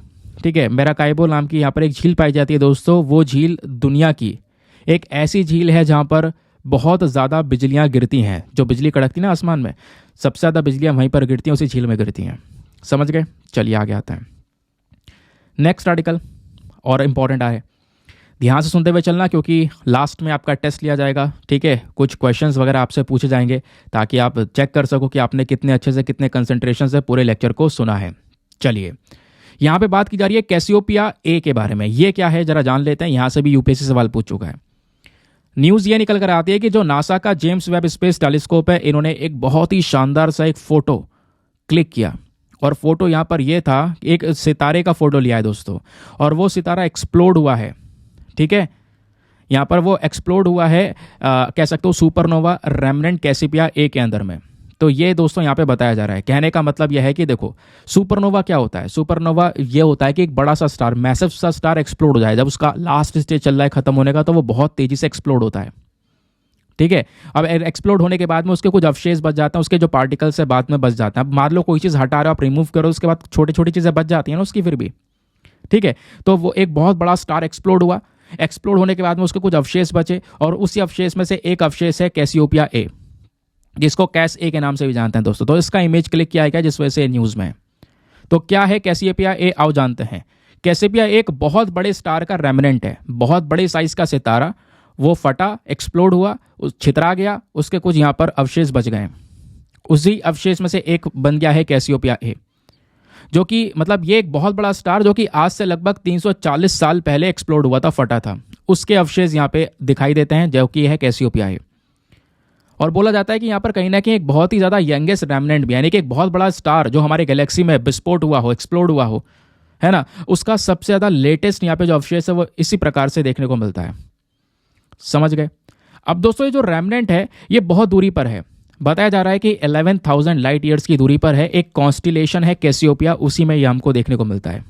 कॉन्स्टिलेशन क्या होता है आपको पता होना चाहिए। कॉन्स्टिलेशन बेसिकली जो हमारे बादलों के अंदर में टिमटिमाते हुए तारे हैं, उसमें जो सबसे ज़्यादा जो टिमटिमाते हुए तारे हैं, जब वो एक पर्टिकुलर शेप बना रहे होते हैं तो वो कॉन्स्टिलेशन कहलाता है। फॉर एग्जांपल ये आसमान है, तारे टिमटिमा रहे हैं, सबसे ज़्यादा टिमटिमाता हुआ तारा ये है, लाइन से लगे पड़े हैं, लेकिन ये एक शेप बना रहे हैं ये। ठीक है, इसको कैसियोपिया बोलते हैं। और ऐसे अलग अलग शेप्स हैं जिनके अलग अलग नाम होते हैं, बहुत सारे नाम होते हैं दोस्तों, आपको पता ही होगा, पढ़े हैं आपने कई बार। ठीक है, बात क्लियर हो गई। ये आपको कैसियोपिया ए क्या है ये समझ में आ गया। ये क्या है बेसिकली, ये बड़े से स्टार को फटने के बाद, एक्सप्लोड होने के बाद में बनकर आया है। अब ये जानना ज़रूरी है कि आखिरकार सुपरनोवा एक्सप्लोजन क्या होता है, क्योंकि सुपरनोवा एक्सप्लोजन के बाद ही तो ये कैसियोपिया बना है। तो सुपरनोवा एक्सप्लोजन मतलब होता है एक मैसिव स्टार का एक्सप्लोजन होना, बड़े से सितारे का फटना, एक्सप्लोड हो जाना, उसका लास्ट लाइन चल रही है, जिंदगी की आखिरी एंड है, उस समय पर विस्फोट होना। और ये कब होता है? जब एक सितारे का जो मेन कोर होता है, उसका जो मेन बीच का हिस्सा होता है, उसके अंदर बहुत सारे बदलाव होने लगे। और चेंज यहाँ पे दोस्तों दो प्रकार से हो सकते हैं, दो तरीके से बदलाव होता है जिसकी वजह से ये सितारा एक्सप्लोड होता है। जो पहला बदलाव होता है सुपरनोवा में, वो होता है बाइनरी स्टार सिस्टम। ये बाइनरी स्टार सिस्टम में क्या होता है, जरा इसको समझना। बाइनरी स्टार्स के अंदर में दो सितारे होते हैं जो कि एक दूसरे को ऑर्बिट कर रहे होते हैं। ये आप देख पाओगे, ये दो सितारे हैं येलो और ब्लू कलर का, एक दूसरे को ऑर्बिट कर रहे हैं। ठीक है, एक सितारा है कार्बन ऑक्सीजन व्हाइट ड्वार्फ। ठीक है, अब जो एक सितारा है जिसके पास में कार्बन ऑक्सीजन दोस्तों सारी चीजें देखने को मिलती हैं, वो क्या करता है, अपने बराबर उसका साथ में जो सितारा है उसमें से मैटर को, उसका जो मैटर है उसको अपने अंदर खींचना शुरू कर देता है। और धीरे धीरे जो ये व्हाइट वाला ड्वार्फ है, ये बहुत ज़्यादा मैटर खींच लेता है दूसरे वाले सितारे का, और इतना ज़्यादा मैटर खींच लेता है, इतनी ज़्यादा पावर खींच लेता है कि वो झेल नहीं पाता और वो एक्सप्लोड हो जाता है। तो एक तरीके का सुपरनोवा तो ये होता है बाइनरी स्टार सिस्टम, समझ में आना चाहिए ये क्या है। और जो सेकंड टाइप होता है दोस्तों सुपरनोवा का, वो होता है single star life time system. ये क्या है?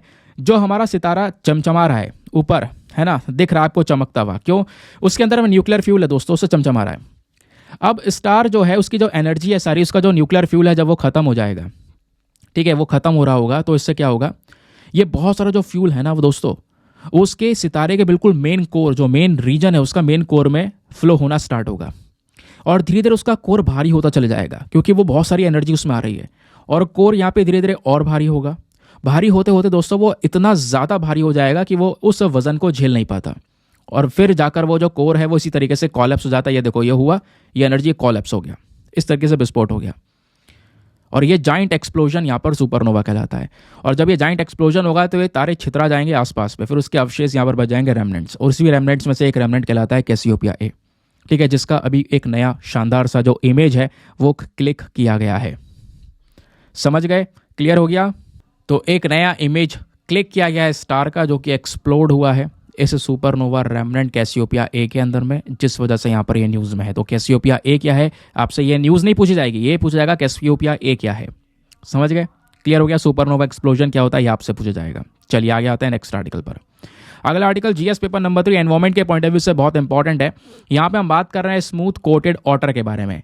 ये एक पर्टिकुलर एनिमल दिख रहा होगा, इसको बोला जाता है स्मूथ कोटेड ऑटर। ऊपर से काफ़ी ज़्यादा यहाँ पर स्मूथ आपको नजर आ रहा होगा। अब ये ऑटर वगैरह इसको क्यों बोलते हैं, सब कुछ डिस्कस करेंगे। हुआ क्या है कि आखिरकार न्यूज़ क्या है, पहले ये डिस्कस कर लेते हैं। तो दोस्तों कवल टाइगर रिजर्व, जो हमारा एक टाइगर रिजर्व भारत का, ये कहीं ना कहीं एक बहुत अच्छी जगह माना जा रहा है इन स्पीशीज़ के लिए। ये जो स्मूथ कोटेड ऑटर है दोस्तों, ये बहुत शानदार तरीके से इस पर्टिकुलर एरिया में रह सकती है, इनके लिए हेवन है ये जगह। ठीक है, और यहाँ पे बोला जा रहा है कि ये जो जगह है, ये जो यहाँ पे जो स्मूथ कोटेड ऑटर रहते हैं दोस्तों, इन स्मूथ कोटेड ऑटर को हम लोग एक और नाम से जाते हैं नीति पिल्ली के नाम से। नीति पिल्ली बेसिकली इनको तेलुगु में बोला जाता है, फिलहाल इंग्लिश नाम इनका स्मूथ कोटेड ऑटर है। तो स्मूथ कोटेड ऑटर, ऑटर की एक स्पीशी ऑटर क्या है, इस प्रकार का यहाँ पर एक एनिमल आपको देखने को मिल जाता है। ठीक है, अब इसका साइंटिफिक नेम है लोट्रोगेल परस्पिसिलेटा। ज़्यादा कुछ खास नहीं है, इतना ध्यान नहीं रखना। हाँ, डिस्ट्रीब्यूशन ध्यान रखना है, ये डिस्ट्रीब्यूशन पूछे जाते हैं। तो ये जो ऑटर है कहाँ पे फाउंड किया जाता है, हमारे सदर्न एशिया के अंदर में, स्पेशली यहाँ पर इंडिया में आप देख पाओगे। इंडिया से ईस्टवर्ड साइड में जाओगे, ईस्टर्न साइड में जाओगे तो वहाँ पर भी ये पाए जाते हैं। और दूसरी चीज़ दोस्तों, यहाँ पर इनकी जो पॉपुलेशन है वो इराक में भी देखने को मिलती है। प्लस ये आपको ध्यान में रखना है लोकेशन, जैसे मैंने आपको बोला है कि इनकी सदर्न एशिया के अंदर में पाई जाती है, इंडिया में, और इंडिया से ईस्टवर्ड साइड में भी यहाँ पर ये देखने को मिल जाती है। हैबिटेट की बात करेंगे तो उनको कहाँ पे रहना पसंद है, तो दोस्तों ये जो ऑटर हैं ये ज़्यादातर जो मैंग्रोव फॉरेस्ट होते हैं वहाँ पे रहना पसंद करते हैं। फ्रेश वाटर जो वेटलैंड्स होते हैं, साफ पानी है, लेक्स हैं, झील हैं, नदियाँ हैं, उनमें रहना ये ज़्यादा पसंद करते हैं।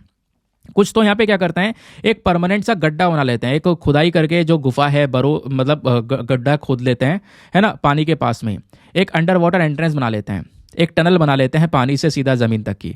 इस तरीके से दोस्तों यहाँ पर ये जो ऑटर है काम करने लगते हैं। ठीक है, तो ये ना पानी में रहते हैं हमेशा से ही, तो ऊपर से काफ़ी ज़्यादा स्मूथ दिखाई पड़ते हैं, ऐसा आप लोग यहाँ पर देख पाओगे। ठीक है, और दूसरी चीज़ ऐसे नहीं कि केवल ये पानी में रहते हैं, जैसे मैंने बोला ये एक टनल बना लेते हैं, कहाँ से लेकर ज़मीन से लेकर पानी तक, नीचे नीचे से टनल बना लेते हैं कई बार। तो होता यहाँ पर यह है दोस्तों कि ये ना जितने आराम से पानी में रहते हैं उतने आराम से ये ज़मीन पर भी रह सकते हैं, लंबे लंबे डिस्टेंस को ट्रैवल कर सकते हैं, कोई परेशानी यहाँ पर इनको नहीं होती है। बाकी अगर हम लोग यहाँ पर फीचर्स की बात करते हैं इनके, तो काफ़ी बड़े साइज़ के भी ऑटर्स देखने को मिलते हैं साउथ ईस्ट एशिया के अंदर में, जिनका वजन 7 से 11 किलो होता है। 7 से 11 किलो के एडल्ट होते हैं। ठीक है, अब इनका नाम बताता है यहाँ पर कि ये जो काफ़ी ज़्यादा स्मूथ हैं, इनके ऊपर एक फ़र हमको देखने को मिलता है। जो फ़र है दोस्तों वो काफ़ी ज़्यादा स्मूथ होता है, काफ़ी चिकना यहाँ पे वो फ़र देखने को मिलता है, क्योंकि इनके नाम से ही पता चल रहा है। साइज़ में हाइट वगैरह इनकी काफ़ी ज़्यादा शॉर्ट होती है, ज़्यादा बड़ी हाइट यहाँ पर होती नहीं है। ठीक है, स्ट्रॉन्ग स्विमर्स होते हैं, बहुत शानदार तरीके से यहाँ पर ये पानी के अंदर में तैर सकते हैं, लंबे समय तक रह सकते हैं। ये इनकी यहाँ पर एक खास बात हमको नज़र आती है। बाकी एग्जामिनेशन में दोस्तों इसका कंजर्वेशन स्टेटस आपसे पूछा जा सकता है, तो ध्यान रखना इस स्मूथ ऑटर को IUCN के रेड लिस्ट के अंदर में वल्नरेबल कैटेगरी में रखा गया है, यानी कि खतरे में है प्रजाति, इसको सुरक्षा की ज़रूरत है। तो IUCN के अंदर वल्नरेबल कैटेगरी में है। ठीक है, तो अभी इसके लिए सबसे बेस्ट जगह जो पाई गई है वो है कंवर टाइगर रिजर्व। तो कंवर टाइगर रिजर्व भी न्यूज़ में है, तो हाथों हाथ इसको भी डिस्कस कर लेते हैं, एग्जामिनेशन में आपसे पूछा जा सकता है। कंवर टाइगर रिजर्व दोस्तों तेलंगाना के अंदर में लोकेटेड है। ठीक है, लोकेशन बहुत इंपॉर्टेंट है, जैसा मैं आपको इसके बारे में बता चुका हूँ। तो ये जो रिजर्व है दोस्तों, ये कह सकते हो कि गोदावरी और जो कदम नदी है उन्हीं के कैचमेंट वाले रीजन में यहाँ पर ये आती है। ठीक है, अगर इसकी कॉरिडोर की बात करेंगे तो ये कंवर टाइगर रिजर्व कनेक्टेड है तडोबा अंधेरी टाइगर रिजर्व ऑफ महाराष्ट्र से नॉर्थ साइड में, प्लस छत्तीसगढ़ के अंदर इंद्रावती टाइगर रिजर्व से भी ये ज्वाइंट है। तो इसके कॉरिडोर जुड़ रहे हैं छत्तीसगढ़ के टाइगर रिजर्व के साथ में और महाराष्ट्र के टाइगर रिजर्व के साथ में भी। ठीक है, बाकी यहाँ पे कौन कौन से प्लांट्स एनिमल स्पीशीज पाई जाती हैं वो आपने इतना पढ़ने की ज़रूरत नहीं है, एग्जामिनेशन में इतना कुछ खास पूछा जाता नहीं है। नेक्स्ट आर्टिकल पर आते हैं। और ना हमारा जीएस पेपर नंबर 1 ज्योग्राफी के पॉइंट ऑफ व्यू से इंपॉर्टेंट है, हिस्ट्री के पॉइंट ऑफ व्यू से आप इसको लिंक कर सकते हो। यहाँ पे बात की जा रही है स्टोन हेंज के बारे में। तो स्टोन हेंज क्या है दोस्तों, इस तरीके से यहाँ पर ये स्टोन्स को लगाया गया है एक पर्टिकुलर शेप के अंदर में, ये देख पाओगे ये, लेकिन ये एक कह सकते हो कि हिस्टोरिकल पॉइंट ऑफ व्यू से हम इसको देख सकते हैं। हुआ क्या है, यूनाइटेड किंगडम की बात कर रहे हैं हम, तो यूके के अंदर में जो एक्टिविस्ट हैं वो सब साथ में आए और उन्होंने यहाँ पर दोस्तों एक टनल के कंस्ट्रक्शन को रोका, जब उनको पता चला कि एक बहुत ही बड़ा स्टोन हेंज हमको नजर आ रहा है। ठीक है, तो हुआ क्या है, यूके के अंदर में, ध्यान रखना जगह इंपॉर्टेंट है, यूनाइटेड किंगडम में ये जो स्टोन हेंज है दोस्तों ये पाया गया है। एक बहुत बड़ा स्टोन हेंज हमको यहाँ पर देखने को मिला है, जिस वजह से चर्चा में है। तो ये अब एग्जाम में नहीं पूछा जाएगा, बस खाली लोकेशन ध्यान रखनी है। बाकी एग्जाम में आपसे पूछा जाएगा स्टोन हेंज होते क्या हैं। तो दोस्तों स्टोन हेंज यहाँ पर बहुत बड़े बड़े साइज के पत्थर होते हैं जिनको एक पर्टिकुलर शेप में रखा जाता है। ठीक है, स्पेशली इंग्लैंड में बहुत ज़्यादा देखने को मिले हैं, इंग्लैंड में ही देखने को मिलता है, सदर्न इंग्लैंड में। और ये जो स्टोन हेंज है इसको UNESCO world heritage site declare कर दिया गया था 1986 के अंदर में। अब ये स्टोन हेंज बनते कैसे हैं, यानी इस तरीके से यहाँ पे इनको रखा गया है एक ज़माने के अंदर में, तो ये कैसे रखा गया होगा। तो दोस्तों यहाँ पे जो वर्क है ना, ये स्टार्ट किया जाता है सबसे ऊपर वाले पत्थर से, ऊपर वाले स्टोन से। ठीक है, ऊपर वाले स्टोन जो सर्किल बनाया गया है एक तरीके से आप देख पाओगे, इससे होता क्या है कि यहाँ पर अगर आप देखोगे तो ये जो स्टोन हेंज है बहुत बहुत पुराने होते हैं, लगभग 5-5 हज़ार साल पुराने के हमको देखने को मिले हैं, लेट न्योलिथिक एज के समय के। लेकिन इनको लगभग 1000 साल लग जाता है बिल्ड करने में, बनाने में। ठीक है, अलग अलग शेप की, अलग अलग साइज में बनाने में, उसको आराम से अरेंज करने में बहुत समय लग जाता है। तो आर्कियोलॉजिस्ट का मानना यहाँ पर यह है कि जो आखिरी में, सबसे आखिरी में जो चेंजेस करे गए इसके अंदर में, सबसे आखिरी जो बदलाव करे गए इस स्टोन हेंज के अंदर में, वो लगभग 1500 BC में किए गए, यानी कि जो अर्ली ब्रॉन्ज एज का पीरियड था उस समय पर इसमें कुछ बदलाव हुआ है, आखिरी जो बदलाव हुआ है, यानी उसके बाद से दोबारा कभी नहीं छुआ गया। तो इस तरीके का यहाँ पे स्टोन हेंज हमको देखने को मिलता है। अब सवाल यहाँ पर यह है कि ये स्टोन इतने समय पुराने हैं, आखिरकार कौन सा स्टोन है ये जो बड़े बड़े साइज के स्टोन्स आपको दिख रहे हैं दोस्तों स्टोन हेंज के अंदर में, इसको बोलते हैं सारसेंस। ध्यान रखना, जिनका वजन 25 टन तक हो सकता है। एवरेज वजन बोला हूँ, एवरेज, ज़्यादा से ज़्यादा तो और मैक्सिमम हो सकता है, वैसे एवरेज 25 टन है। ठीक है, और माना यहाँ पर जाता है कि दोस्तों ये जो ना बहुत दूर से लाए गए, मतलब कि जिस जगह पर ये बनाए गए भी यूके के अंदर में, इस तरीके से शेप बनाया गया है, इन स्टोन को लगभग यहाँ से, इस जगह से 32 किलोमीटर दूरी से लेकर आया गया है। ठीक है, और ज़्यादातर जो मॉन्यूमेंट्स आपको देखने को मिल रहे हैं, मॉन्यूमेंट के जो छोटे छोटे स्टोन्स हमको देखने को मिल रहे हैं, यहाँ पे जो छोटे छोटे पत्थर आपको दिख रहे होंगे, उसको ब्लू स्टोन के नाम से जाना जा रहा है। ठीक है, क्योंकि इनके ऊपर थोड़ा सा ब्लूइश कलर आपको नजर आता है। इनका वजन भी 2 से लेकर 5 टन के आसपास है। और ये जो छोटे वाले पत्थर हैं दोस्तों, वो इस जगह से लगभग कह सकते हो 225 किलोमीटर की दूरी से लेकर आए गए हैं। अब साइंटिस्ट आज के समय पर अनश्योर हैं, उनको भी ज़्यादा कुछ पता नहीं है कि आखिरकार इतने पुराने ज़माने में, प्री हिस्टोरिक एज के पीपल जो लोग हैं, उन्होंने इतने भारी भारी पत्थर इतने लंबे डिस्टेंस को कैसे ट्रैवल किए, इतनी दूर लाकर कैसे यहाँ पर इस स्टोन हेंज को बनाया। तो इसके बारे में जो साइंटिस्ट हैं वो भी अभी भी यहाँ पर अनश्योर है, उनको कोई ज़्यादा इसके बारे में क्लैरिटी मिली नहीं है। समझ गए। तो यहाँ पर इंग्लैंड में स्पेशली यूके के अंदर हमको ये जो इस तरीके के जो स्टोन हेंज है वो हमको नज़र आते हैं। तो इनका जो हिस्ट्री है वो ध्यान रखना, बाकी ये क्या है, इसका पूरा प्रोसेस क्या है वो यहाँ पर ध्यान रखना है। इसका मेन पर्पस क्या था, तो पर्पस को लेकर दोस्तों अभी भी कोई यहाँ पर कोई सख्त या कह सकते हो ठोस प्रूफ नहीं है कि आखिरकार ये क्यों बनाया गया था उस जमाने में। ठीक है, कोई सख्त यहाँ पर ऐसा प्रूफ नहीं है, बट फिर भी बोला जाता था कि यहाँ पर जिसके पास में पैसा है ना, इस जगह को एज अ रिलीजियस साइट देखा जाता था, या फिर जिसके पास में पावर है, वेल्थ है, उसके एक्सप्रेशन के तौर पर यहाँ पर ये देखा जाता था, है ना। जो मुखिया होता था, एरिस्टोक्रेट, प्रीस्ट होते थे, वो यहाँ पर इसको बनवाते थे, है ना। जिसके पास पावर वेल्थ है वो यहाँ पर बनवाता था, ऐसा यहाँ पर बोला जाता है। समझ गए फिलहाल, लेकिन इसको लेकर भी कोई ठोस एविडेंस हमारे पास में है नहीं, बट जो इंपॉर्टेंट इन्फॉर्मेशन है हमारे पास में वो मैंने आपके साथ में यहाँ पर शेयर कर दी हैं। ठीक है, तो स्टोन हेंज को लेकर ये सारी की सारी इंपॉर्टेंट चीज़ें हैं, ध्यान रखना इसके बारे में। कोई भी क्वेश्चन बनेगा आप रेडी हो उसको सॉल्व करने के लिए। आगे आते हैं, अगला क्वेश्चन वेरी इंपॉर्टेंट।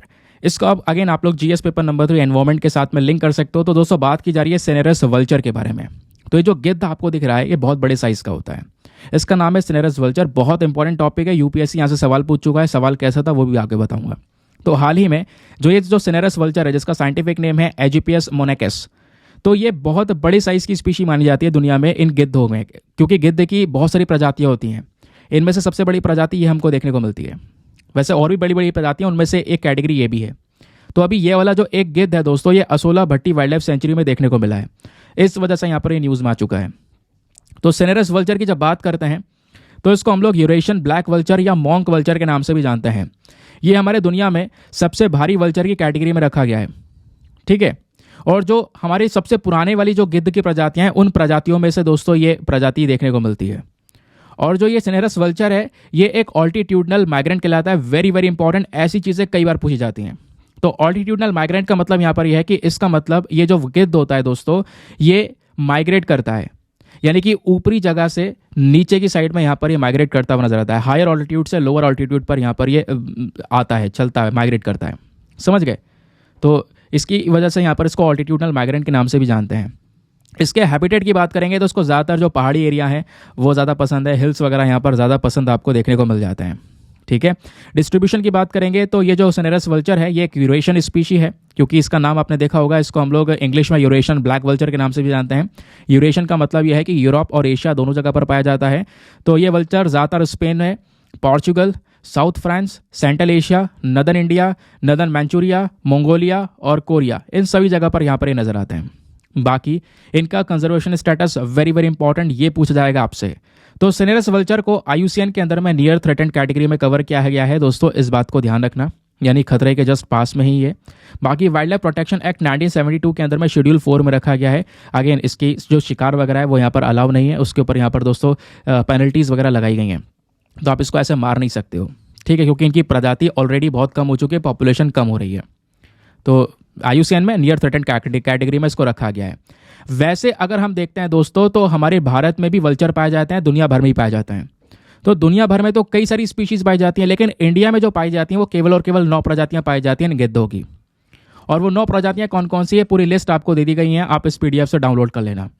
ठीक है, पहली है ओरिएंटल वाइट ब्लैक वल्चर, इसका आईयूसीएन स्टेटस क्रिटिकली इंडेंजर्ड। दूसरी है सिलेंडर बिल्ड वल्चर। तीसरी है लॉन्ग बिल्ड वल्चर। चौथी है इजिप्टियन वल्चर। पांचवी है रेड हेडेड वल्चर। छठी है इंडियन ग्रिफन वल्चर, हाल ही में न्यूज़ में थी ये वाली। सातवीं है हिमालयन ग्रिफन वल्चर, ये भी न्यूज़ में रहती है। आठवीं है सिनेरस वल्चर, ये आज न्यूज़ में है। फिर आती है बेयर्डेड वल्चर। ठीक है, तो इनका आईयूसीएन स्टेटस ये आपको देखने को मिलेगा। ये टोटल 9 स्पीशीज़ हैं, सारी की सारी 9 स्पीशीज़ जो कि भारत में पाई जाती हैं इन वल्चर की। बाकी दोस्तों पता है क्या हो रहा है, लंबे समय से इन वल्चर की जो प्रजातियां हैं वो कम होती चली जा रही हैं, इनकी संख्या कम होती चली जा रही है। कई बार रिपोर्ट्स भी पब्लिश हुए हैं, कई सारे एडिटोरियल्स पब्लिश हुए हैं जहां पर मेंशन किया गया है एक ज़माना था कि जगह जगह पर ये गिद्ध दिखाई पड़ते थे। आज के ज़माने में गिद्ध को देखना बहुत मुश्किल है, और आप में से कई लोग होंगे जिन्होंने कई ज़माने से गिद्ध देखा ही नहीं होगा, है ना। उसके पीछे का रीज़न क्या है? रीज़न यह है कि साल 2000 के बाद से दोस्तों इनकी पॉपुलेशन इतनी तेज़ी से डिक्लाइन होना स्टार्ट हुई है कि कई सारी वल्चर को near threatened critically endangered category में डालना पड़ गया। रीज़न क्या था कि ज़्यादातर वल्चर की जान इसलिए गई क्योंकि वो डिक्लोफेनक को कंज्यूम कर गए। मैटर क्या, मैं आपको समझाता हूँ। ये वल्चर का मेन काम क्या है? अब वल्चर, ये जो गिद्ध है दोस्तों, ये जब कोई एनिमल मर जाता है, उसकी डेड बॉडी पड़ी है, उसको साफ कर देते हैं ये लोग, तो हमको बीमारियों से भी बचाने का काम करते हैं। और उससे ज़्यादा खास बात यहाँ पे ये देखने को मिलेगा, कई बार क्या होता है, जो बैफलोज होती हैं, गाय भैंस जो होती हैं, ठीक है, उनको जब पालते हैं लोग तो कई बार वो बीमारियों से गुजर रही होती हैं। ठीक है। अब बीमारियों से जब गुजर रही होती है तो दवाई दी जाती है उनको, तो उनको कई बार डिक्लोफेनेक दिया जाता है। डिक्लोफेनेक बेसिकली एक पेन किलर का काम करता है। तो बफलो काउज को जब डिक्लोफेनेक दोस्तों दिया जाता है, उसके बावजूद भी यहाँ पर उनकी जान नहीं बच पाती है। ठीक है। तो यहाँ पर वो जो डेड बॉडी है, उस डेड बॉडी को जब वल्चर खाता है तो उसकी वजह से उस वल्चर की भी जान जाती है। क्यों? क्योंकि उस डेड बॉडी ने क्या किया था, डेक्लोफेनेक कंज्यूम किया था, और वो डेक्लोफेनेक साइंटिफिकली प्रूव हो चुका है वल्चर के डाइजेस्टिव सिस्टम को बर्बाद कर देता है। ठीक है। तो एक्सपर्ट्स का बिलीव करना यही है कि जो ये जंगली बहुत सारे जानवर देखने को मिलते हैं या फिर कोई और जिन्होंने डिक्लोफेनेक कंज्यूम किया हो और उनको वल्चर खा ले ऊपर से, तो वल्चर का जो डाइजेस्टिव सिस्टम है वो पूरा डैमेज हो जाता है। ठीक है। तो डिक्लोफेनेक एक मेन कारण हमको देखने को मिलता है, ध्यान रखना इस बात का। और एक कारण उसके बाद जो नेचुरल हैबिटेट है वो धीरे धीरे कम हो रहा है, एनवायरमेंट बर्बाद हो रहा है, पेड़ पौधे कट रहे हैं, है ना, डेवलपमेंट ज़्यादा बढ़ रहा है, तो उसकी वजह से भी यहाँ पर एक खत्म हो रही है प्रजातियाँ। फूड की कमी होना, कई बार यहाँ पर जो करंट वाले तार होते हैं उससे टकरा जाना, उससे भी यहाँ पर करंट लगने के बाद में वल्चर खत्म हो जाते हैं। तो ये वल्चर को थ्रेट्स देखने को मिलेंगे। अब आप कहोगे सर कुछ ज़्यादा डिटेल में नहीं जा रहे हैं, इतनी इतनी बेसिक चीज़ें यहाँ पर डिस्कस करनी ज़रूरी है। हाँ ज़रूरी है, क्योंकि हम दोस्तों यूपीएससी के लिए प्रिपेयर कर रहे हैं, और आप उसके लिए प्रिपेयर कर रहे हो मतलब आपके सारा का सारा जो करंट है वो बाकी सारे एग्जामिनेशन के लिए भी कवर हो रहा होगा। मैं आपको एक एग्जाम्पल दिखाता हूँ। ये आप देखो कि यूपीएससी का साल 2012 का क्वेश्चन है। क्वेश्चन क्या है? Vultures which use to be very common in India countryside. हमारे देश में एक समय पर वल्चर बहुत कॉमन हुआ करती थी, लेकिन अब यहाँ पर बहुत मुश्किल से देखने को मिलती है या लोग देख ही नहीं पाते। उसके पीछे का रीज़न क्या है? ऑप्शन नंबर ए, क्या उनके जो घोंसले हैं वो डिस्ट्रैक्ट हो चुके हैं नए इन्वेजिव स्पीशी की वजह से, इस वजह से वो नहीं है? या ऑप्शन नंबर बी, या एक ड्रग, एक दवाई यहाँ पर दी जा रही है कैटल ओनर्स के थ्रू अपने कैटल्स, अपने गाय भैंसों की बीमारियों को ठीक करने के लिए, उसकी वजह से। तो यही एक मेन कारण है। अब किसी ने नहीं पढ़ा होता तो वो इस कारण पर जाता ही नहीं, अगर किसी को ना पता होता इसके बारे में। वैसे मेन रीज़न यहाँ पर यही वाला है, समझ गए? मेन रीज़न यही है जिसकी वजह से इनकी पॉपुलेशन बहुत ज़्यादा डाउन हुई, आपको मैंने पढ़ाया अभी, समझ गए? तो एक क्वेश्चन डायरेक्टली आया हुआ है। आगे आते हैं नेक्स्ट आर्टिकल पर। अच्छा, क्योंकि अभी यहाँ पर हम लोग बात कर रहे थे सिनेरस वल्चर की, तो ये कहाँ पे पाई गई है? अभी एक वल्चर देखने को मिली Asola Bhatti wildlife century में। तो Asola Bhatti wildlife century का लोकेशन ध्यान रखना दोस्तों। ये जो सेंचुरी है ये कहाँ पर है? दिल्ली हरियाणा के बॉर्डर पर लोकेटेड है। स्पेशली जो अरावली की पहाड़ियाँ हैं वहाँ पर आपको ये लोकेटेड देखने को मिलेगी। प्लस ये Asola Bhatti wildlife sanctuary Sariska Delhi wildlife corridor का भी एक हिस्सा हमको देखने को मिल जाती है। ठीक है। बाकी यहाँ पे कौन कौन से पेड़ पौधे, कौन कौन से जानवर पाए जाते हैं, अगेन नॉट इंपॉर्टेंट। फिर आपसे पूछा गया नेक्स्ट आर्टिकल में, अगला article GS paper number 3, again defence and security के पॉइंट ऑफ व्यू से बहुत इंपॉर्टेंट है। यहाँ पर बात की जा रही है कर्रार कॉम्बैट ड्रोन्स के बारे में। अब ये ड्रोन्स चर्चा में है तो हमें पढ़ना होगा इसके बारे में। हुआ क्या है पहले मैं आपको खबर बता देता हूँ। तो हाल ही में जो दोस्तों ईरान है उन्होंने ये एडवांस कर्रार ड्रोन्स को अनवील किया है, इसकी इन्फॉर्मेशन दुनिया भर के सामने शेयर की है। ये air to air missile drones हैं। ठीक है। इनमें एयर टू एयर मिसाइल रखाई गई है, तो अगर यहाँ पे हवा में कोई दुश्मन है तो उसको भी उड़ाया जा सकता है इस ड्रोन के माध्यम से। तो ऐसा खतरनाक सा ड्रोन जो कि दुनिया को चौंका दे, वो यहाँ पर ईरान ने अभी दुनिया को दिखाया। ठीक है। तो ये दोस्तों इसका नाम ध्यान रखना, कर्रार ड्रोन। कहाँ से है? ईरान के ने यहाँ पर इसको तैयार किया है। ठीक है। इसके अंदर इंजन, इसका वेट वगैरह ये क्या है अभी मैं आपको बताऊंगा। तो फिलहाल दोस्तों ये क्या है? एक प्रकार का अनमैन्ड कॉम्बैट एरियल व्हीकल है। यहाँ पर कोई इंसान नहीं बैठेगा, इसको नीचे से कंट्रोल करके उड़ाया जाएगा, क्योंकि एक प्रकार का ड्रोन है, ये सिंपल सी बात है। लेकिन इस ड्रोन में खास बात यह है कि एयर टू एयर मिसाइल आप लगा सकते हो, हवा में दुश्मन के ऊपर अटैक करना हो तो कर सकते हैं। तो इस ड्रोन को डेवलप किया ईरान ने। पहला लॉन्ग एंड्योरेंस और कॉम्बैट यानी कि लड़ाई करने के लिए एक ईरानियन ड्रोन यहाँ पर सामने आया है हमारे। और ये जो ड्रोन है दोस्तों, इसके अंदर ये पावर्स है कि अगर बॉर्डर एरियाज़ पे हम इसको डिप्लॉय कर दें, बॉर्डर एरियाज़ पे रख दें, ठीक है, तो इससे क्या होगा, बाहर से अगर कोई एयर का खतरा आएगा, यानी कि बाहर से कोई यहाँ पर आसमानी अगर खतरा कर रहा होगा हमारे ऊपर पैदा, तो हम उसको आसमान में उड़ा सकते हैं अपने दुश्मन को इस ड्रोन के माध्यम से। इसके फीचर्स क्या हैं? तो ये जो ड्रोन है इसको वैसे 2010 में इंट्रोड्यूस किया गया था, लेकिन अभी यहाँ पर दोस्तों उस समय पर जो इसकी रेंज थी वो 1000 किलोमीटर के आसपास थी। इसकी जो मैक्सिमम स्पीड बताई जा रही है वो यहाँ पर टर्बोजेट इंस्टॉलेशन का यूज़ किया गया है, यानी कि 560 माइल्स पर घंटे के हिसाब से इसकी स्पीड आपको देखने को मिल जाती है। 47,000 की फीट तक यहाँ पर ये ऊंचाई पर उड़ सकता है। प्लस इस ड्रोन को बहुत ज़्यादा छोटा साइज़ में बनाया गया है। प्लस यहाँ पे आप देख सकते हो कि इसके अंदर कई सारी और भी एडवांस फीचर्स यूज़ करे गए हैं। इसमें मिसाइल्स यूज़ की गई हैं, और जो मिसाइल लगाई गई है वो है माजिद थर्मल मिसाइल। ध्यान रखना, माजिद थर्मल मिसाइल जिसकी 8 किलोमीटर तक की रेंज होती है, ठीक है, जो कि दुश्मन को हवा में ही उड़ा सकती है। तो ये दोस्तों इसके बारे में कुछ स्पेशल फीचर्स के बारे में सारी चीज़ें यहाँ पर आपके सामने बता दी गई है। ठीक है, चलिए आगे आते हैं नेक्स्ट आर्टिकल पर।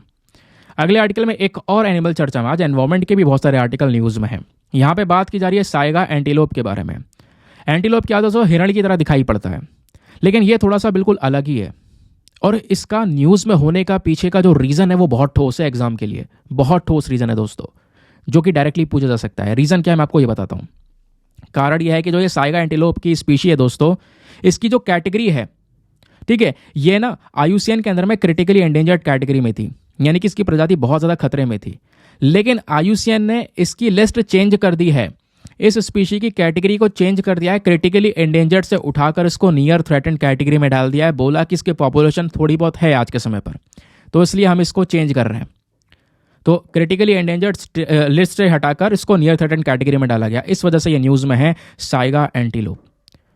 साइगा एंटीलोप जो कि एक हर्बीवोर एनिमल आपको देखने को मिलेगा, इस तरीके से दिखाई पड़ता है। इसका मुंह थोड़ा सा अजीब है, यहाँ पर इसकी जो नाक आपको दिख रही होगी, नोज, इसकी वजह से इसकी पहचान की जा सकती है।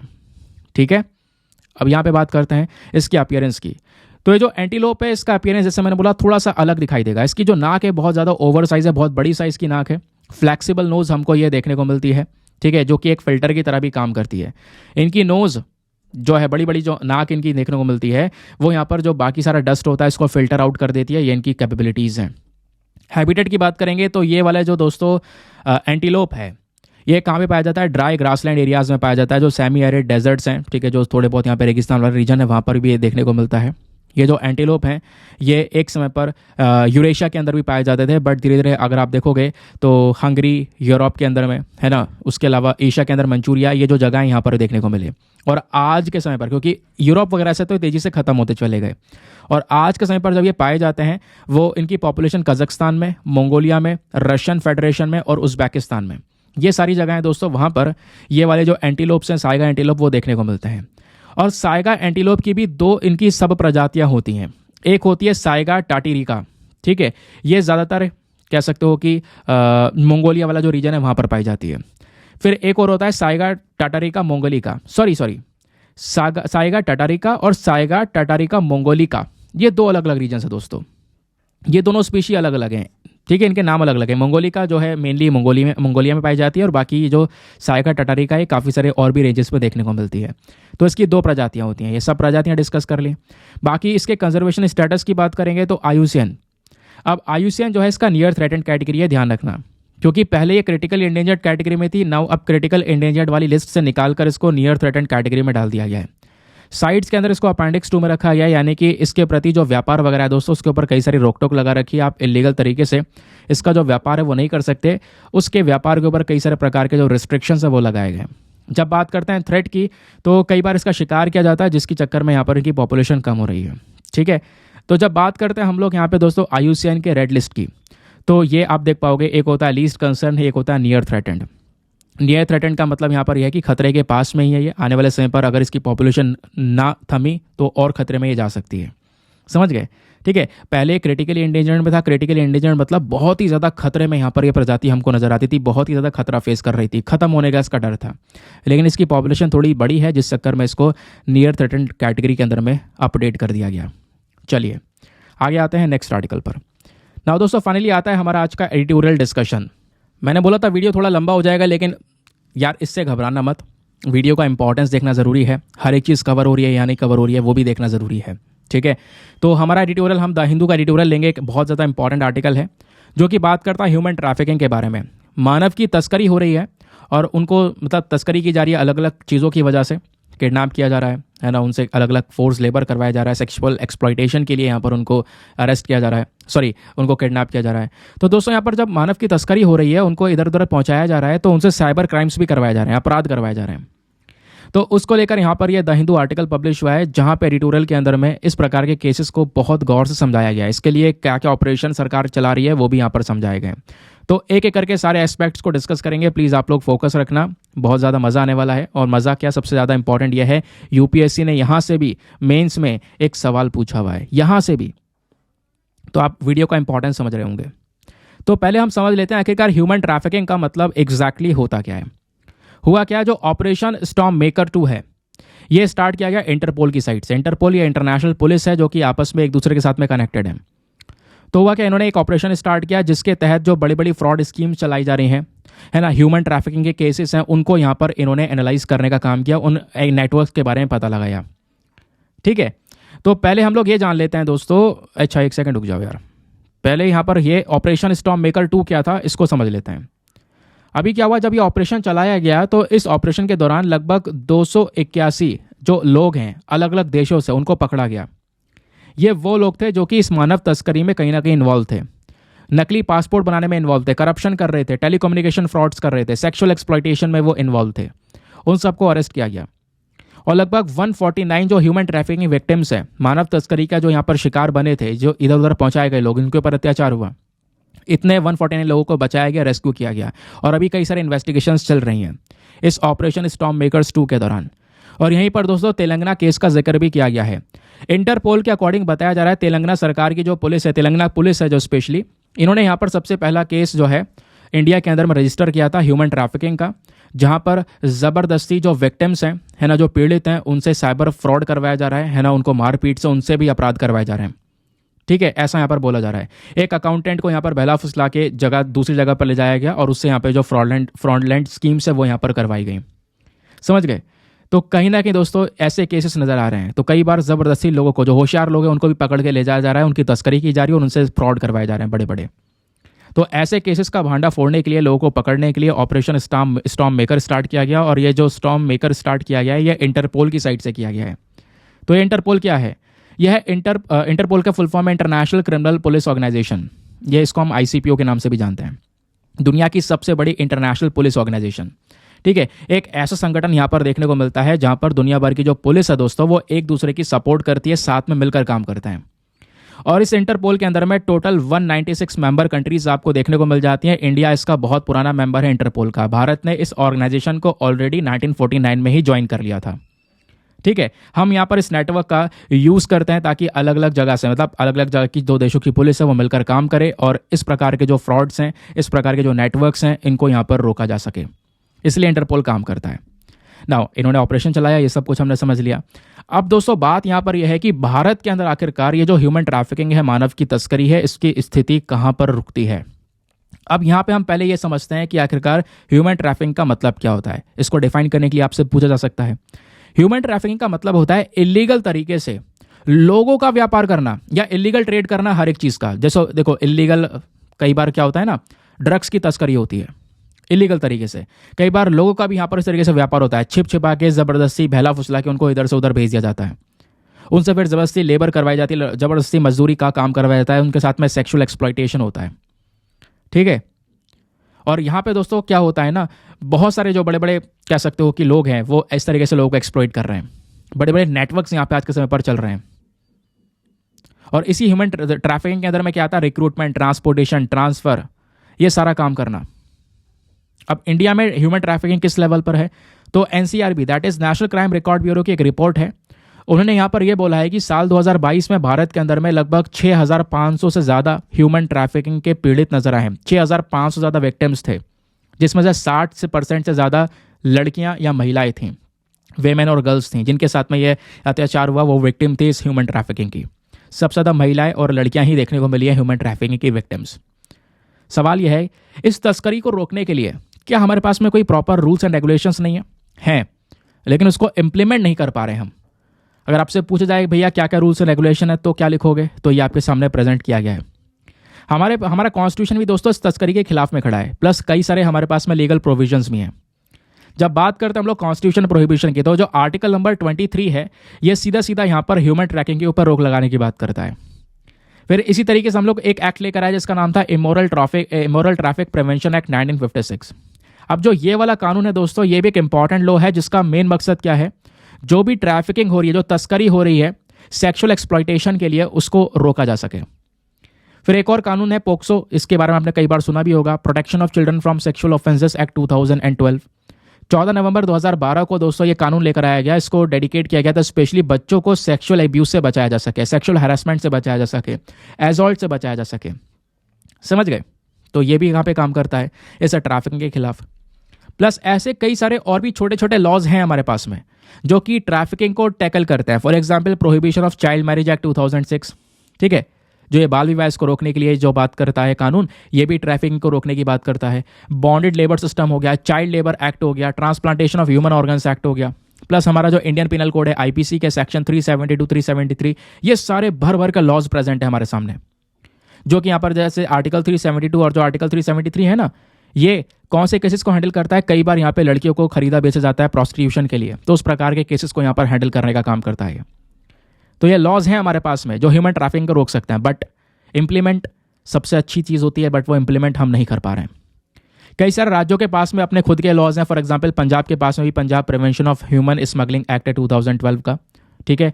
तो स्मगलिंग को रोकने के लिए दोस्तों इस प्रकार से एक्ट लेकर आया गया। और ऐसे कई सारे और भी लॉज इंटरनेशनल लेवल पे भी हैं, तो इंटरनेशनल लेवल के लॉज को इतना ध्यान में रखने की ज़रूरत नहीं है। अभी हम स्पेसिफिकली इंडिया की बात कर रहे हैं।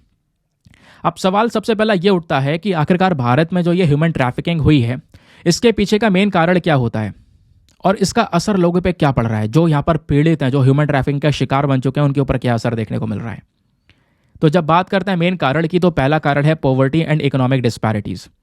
भाई इकोनॉमी की मतलब एक व्यक्ति की जो आर्थिक स्थिति है वो बहुत बेकार है, बहुत गरीबी से गुजर रहा है, तो उसी को यहाँ पर दोस्तों कोई बहला फुसलाकर एक नया अवसर दिखा के भाई आप इतना पैसा कमा सकते हो, कि अपॉर्चुनिटी देकर उसकी ट्रैफिकिंग करवा सकता है, उसकी तस्करी हो सकती है। पहला मेन कारण। दूसरा, lack of education and awareness. तस्करी हो रही है लेकिन लोगों को इसकी जानकारी नहीं है, ठीक है। लोग यहाँ पर इस तरीके से इस जाल में फंस जाते हैं क्योंकि इनको इसकी जानकारी नहीं है कि हाँ भाई ऐसा भी कुछ होता है, लोगों को विदेशों में ले जाया जा रहा है ना, उनको आराम से टारगेट्स बनाया जा रहा है, तो उनको अवेयर करना ज़रूरी है। इस अवेयरनेस की कमी की वजह से दोस्तों तस्करी बढ़ती जा रही है। फिर एक और यहाँ पे कारण है, वो है कॉन्फ्लिक्ट, इनस्टेबिलिटी और डिस्प्लेसमेंट। कई सारे जगह पर कई सारे अलग अलग दंगे चल रहे हैं, कॉन्फ्लिक्ट चल रही है, पॉलिटिकल इनस्टेबिलिटी है, नेचुरल डिजास्टर आ चुका है, भूकंप की वजह से लोग पीड़ित हैं, तो उनके लिए एक ऐसा एनवायरनमेंट क्रिएट हो चुका है कि वो दूसरे जगह पर जाकर एक शरण ले लें। तो वहाँ पर कोई दूसरा व्यक्ति पहुँच जाता है, भाई उनको बहला फुसलाकर इस तरीके से यहाँ पर कि हाँ आपको ये जगह मिल सकती है, बढ़िया ये सब कुछ हो सकता है, तो इस तरीके से बहला फुसला के उनकी भी तस्करी करी जा सकती है। फिर क्या होता है, सोशल डिस्क्रिमिनेशन। ये भी एक मेन रीज़न है दोस्तों, ठीक है। कई बार बच्चे, चिल्ड्रन, माइग्रेंट, माइनॉरिटीज़ कई बार यहाँ पर अकेले पड़ जाते हैं क्योंकि सोसाइटी में उनके साथ में काफ़ी भेदभाव हो रहा है, कोई सपोर्ट नहीं मिल रहा होता, ठीक है, तो वो यहाँ पर तस्करी के शिकार बन जाते हैं। फिर उसके बाद में चीप लेबर की डिमांड। कई सारी इंडस्ट्रीज़ यहाँ पर इस प्रकार की हरकतें कर देती हैं, उनको यहाँ पे बहुत कम दाम में लेबर चाहिए होती है, तो इसके लिए यहाँ पर लोगों को ज़बरदस्ती तस्करी करवाई जाती है और फिर उनसे ज़बरदस्ती सस्ते दाम में ये मजदूरी करवाई जाती है। कई बार पैसा भी नहीं जाता है, केवल खाने को खाना मिलता है। फिर उसके बाद में एक और कारण है, वो है ऑनलाइन एक्सप्लॉयटेशन एंड टेक्नोलॉजी। जिस तरीके से टेक्नोलॉजी बढ़ी है, अपराध बढ़ते हुए नजर आए, और टेक्नोलॉजी बढ़ने के साथ साथ दोस्तों यहाँ पे ऑनलाइन रिक्रूटमेंट भी स्टार्ट हो चुके हैं, और ये आसान हो चुका है ट्रैफिकर्स के लिए कि जो पीड़ित हैं उनको आराम से अपने जाल में, शिकंजे में फंसाएं और उनको बहला फुसलाकर उनकी तस्करी कर दें। यह भी यहाँ पर एक मेन कारण है। तो ये तो हो गए सारे के सारे कॉजेज। नाउ सवाल है यहाँ पर उसके इम्पैक्ट का, कि आखिरकार इसका असर क्या पड़ रहा है, इम्पैक्ट क्या पड़ रहा है। तो जिसके साथ में भी तस्करी हो रही है उसके ऊपर सबसे पहला इम्पैक्ट पड़ रहा है ट्रॉमा और साइकोलॉजिकल इफेक्ट्स। जो विक्टिम है दोस्तों वो कहीं ना कहीं डिप्रेशन, एंजाइटी, इस प्रकार की चीज़ों से गुजर रहा है, अपने मेंटल हेल्थ इश्यूज से गुजर रहा है। दूसरा जो सबसे बड़ा इम्पैक्ट है, ये जो विक्टिम है ये फिजिकल अब्यूज़ को भी फेस करता है, कई बार उसके साथ में वायलेंस हुआ होता है ना, इंजरीज हुई भी होती हैं, तो उसको भी यहाँ पर वो झेलता है। तीसरा जो इम्पैक्ट पड़ रहा है, loss of freedom and rights. जो ट्रैफिक्ड इंडिविजुअल होता है जिसके साथ में तस्करी हुई है, उसके सारे के सारे राइट्स खत्म हो जाते हैं। वो केवल जिसने उसकी तस्करी करवाई है उसके कहने पे चलेगा, वो लगातार एक डर बना रहता है, उस व्यक्ति के साथ में लगातार एक्सप्लॉयटेशन होता रहता है। फिर सोशल स्टिग्मा। कई बार यहाँ पर इन विक्टिम्स को बचा लिया जाता है, जब सोसाइटी में आते हैं तो सोसाइटी उनको जीने नहीं देती है, ठीक है। सोसाइटी उनके साथ में काफ़ी डिस्क्रिमिनेशन, भेदभाव दिखाती है। फिर उसके बाद में एक और यहाँ पर इम्पैक्ट है, वो है ग्लोबल कॉन्सिक्वेंसेस। जो ह्यूमन ट्रैफिकिंग है दोस्तों, ये कहीं ना कहीं एक बहुत बड़े क्रिमिनल नेटवर्क को बढ़ावा दे रहा है। कई सारे देशों के अंदर में ह्यूमन ट्रैफिकिंग चल रही है, इसके चक्कर में दुनिया भर के जो लोगों के राइट्स हैं, उनके अधिकार हैं, उनका उल्लंघन हो रहा है। अब बात आती है कि आखिरकार इसका कोई वे फॉरवर्ड नहीं है, इसका क्या सोल्यूशन हो सकता है। इसका सोल्यूशन की बात करते हैं। सबसे पहला, prevention through education and awareness. तो दोस्तों हमें एजुकेशनल प्रोग्राम्स को ज़्यादा से ज़्यादा लागू करना होगा, ताकि हम ज़्यादातर लोगों को पहुंचा सके ये जानकारी कि भाई ये ट्रैफिकिंग होती है इस तरीके से, आपने कभी किसी के बहाने में नहीं आना है। तो इसके बारे में अवेयरनेस फैलाना, कैसे फैला सकते हैं, बड़े बड़े कैंपेन चला सकते हो, वर्कशॉप कर सकते हो, मीडिया के थ्रू यहाँ पे दोस्तों आप लोगों को सतर्क कर सकते हो, है ना, लोगों को और सशक्त बना सकते हो कि भाई ट्रैफिकिंग आपको दिखती है कहीं पर तो आप कंप्लेंट करो, रिपोर्ट करो उसके बारे में। फिर एक और यहाँ पर सोल्यूशन हो सकता है, वो है स्ट्रेंथन लीगल फ्रेमवर्क। आपको जो भी पर्टिकुलर लॉज आज के समय पर उनको और ज़्यादा सख्त बनाने होंगे और मजबूत बनाने होंगे। विक्टिम्स की प्रोटेक्शन के ऊपर स्पेशल तरीके से बात करनी होगी, जो भी ट्रैफिकर्स हैं उनके ऊपर हाई पेनल्टी चार्ज करनी होगी, ठीक है। तो लॉज को और ज़्यादा सख्त बना दो, कानून को। फिर उसके बाद में एक और चीज़ है, वो है support and rehabilitation of victims. हमें क्या करना होगा, कह सकते हो कि जो यहाँ पर विक्टिम है दोस्तों, इनको सपोर्ट प्रोवाइड करवाना होगा। जो भी यहाँ पर मानव तस्करी के एक शिकार बन चुके हैं उनको बचाना, उनको एक छत प्रोवाइड करवाना, प्रॉपर हेल्थ केयर प्रोवाइड करवाना, ट्रेनिंग प्रोवाइड करवाना, ताकि वो आगे सर्वाइव कर सकें। फिर उसके बाद में एक और काम, international regional collaboration.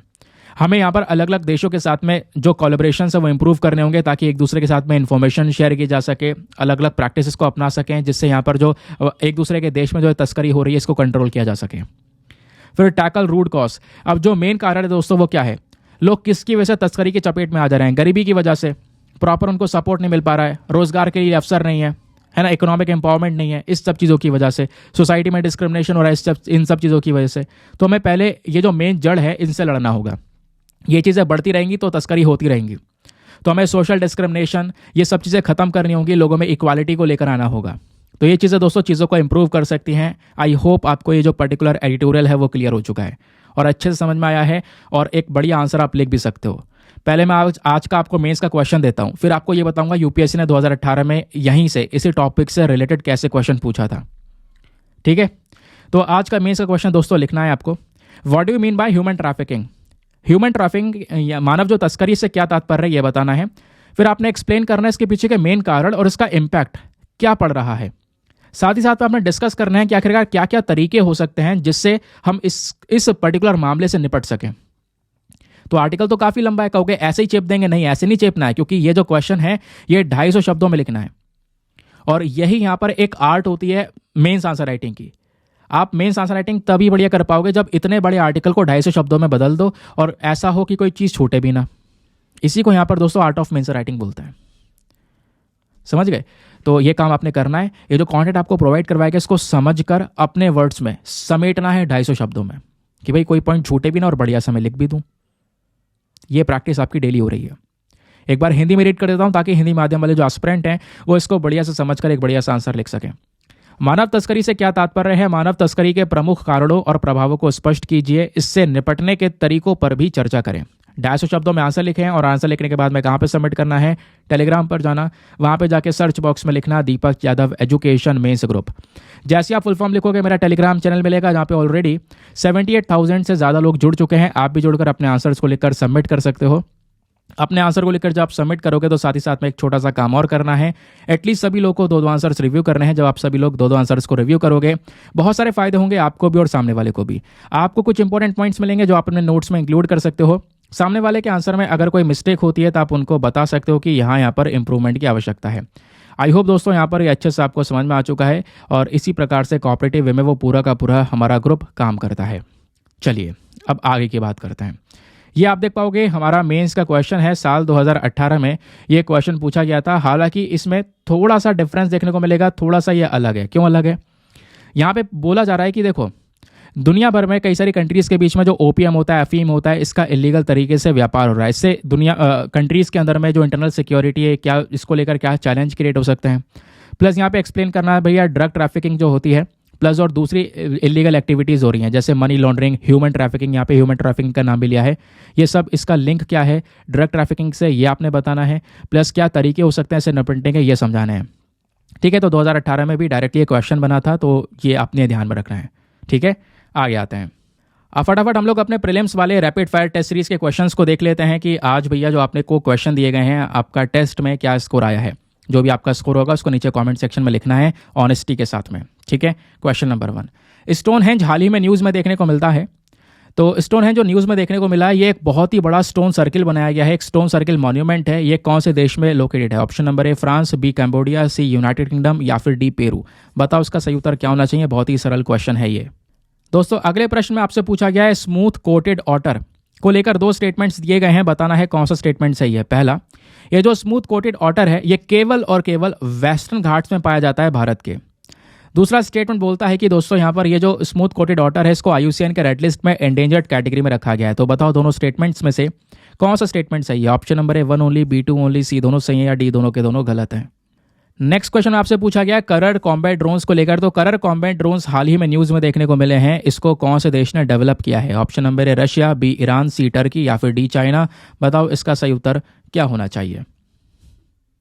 Now next question बात करता है सिनेरस वल्चर के बारे में। तो सिनेरस वल्चर को लेकर दो स्टेटमेंट्स दिए गए हैं, बताना है कौन सा स्टेटमेंट सही है। पहला स्टेटमेंट, ये वल्चर केवल और केवल यूरोपियन देशों में पाया जाता है, उसके अलावा कहीं नहीं पाया जाता। दूसरा, ये जो वल्चर है इसको ऑल्टीट्यूडनल माइग्रेंट के नाम से भी जानते हैं। ऑल्टीट्यूडनल माइग्रेंट ये क्यों है? क्योंकि ये माइग्रेट करता है हायर एरिया से हायर ऑल्टीट्यूड से लोअर ऑल्टीट्यूड में। तो बताओ दोनों स्टेटमेंट्स में से कौन सा स्टेटमेंट सही है। Option number A1 only, B2 only, C दोनों सही हैं, या D दोनों के दोनों गलत हैं। नेक्स्ट क्वेश्चन बात करता है कैसियोपिया ए, हाल ही में न्यूज़ में देखने को मिला है। तो कैसियोपिया ए क्या है ये आपने बताना है। ऑप्शन नंबर A, क्या ये मैसिव स्टार का कोई अवशेष है, या B, क्या ये कोई ड्वार्फ प्लैनेट है, C, या कोई न्यू प्लैनेट है, या फिर D, क्या ये कोई एस्टेरॉइड है। तो बताओ इसका सही उत्तर क्या होना चाहिए। अगेन बहुत ईजी क्वेश्चन।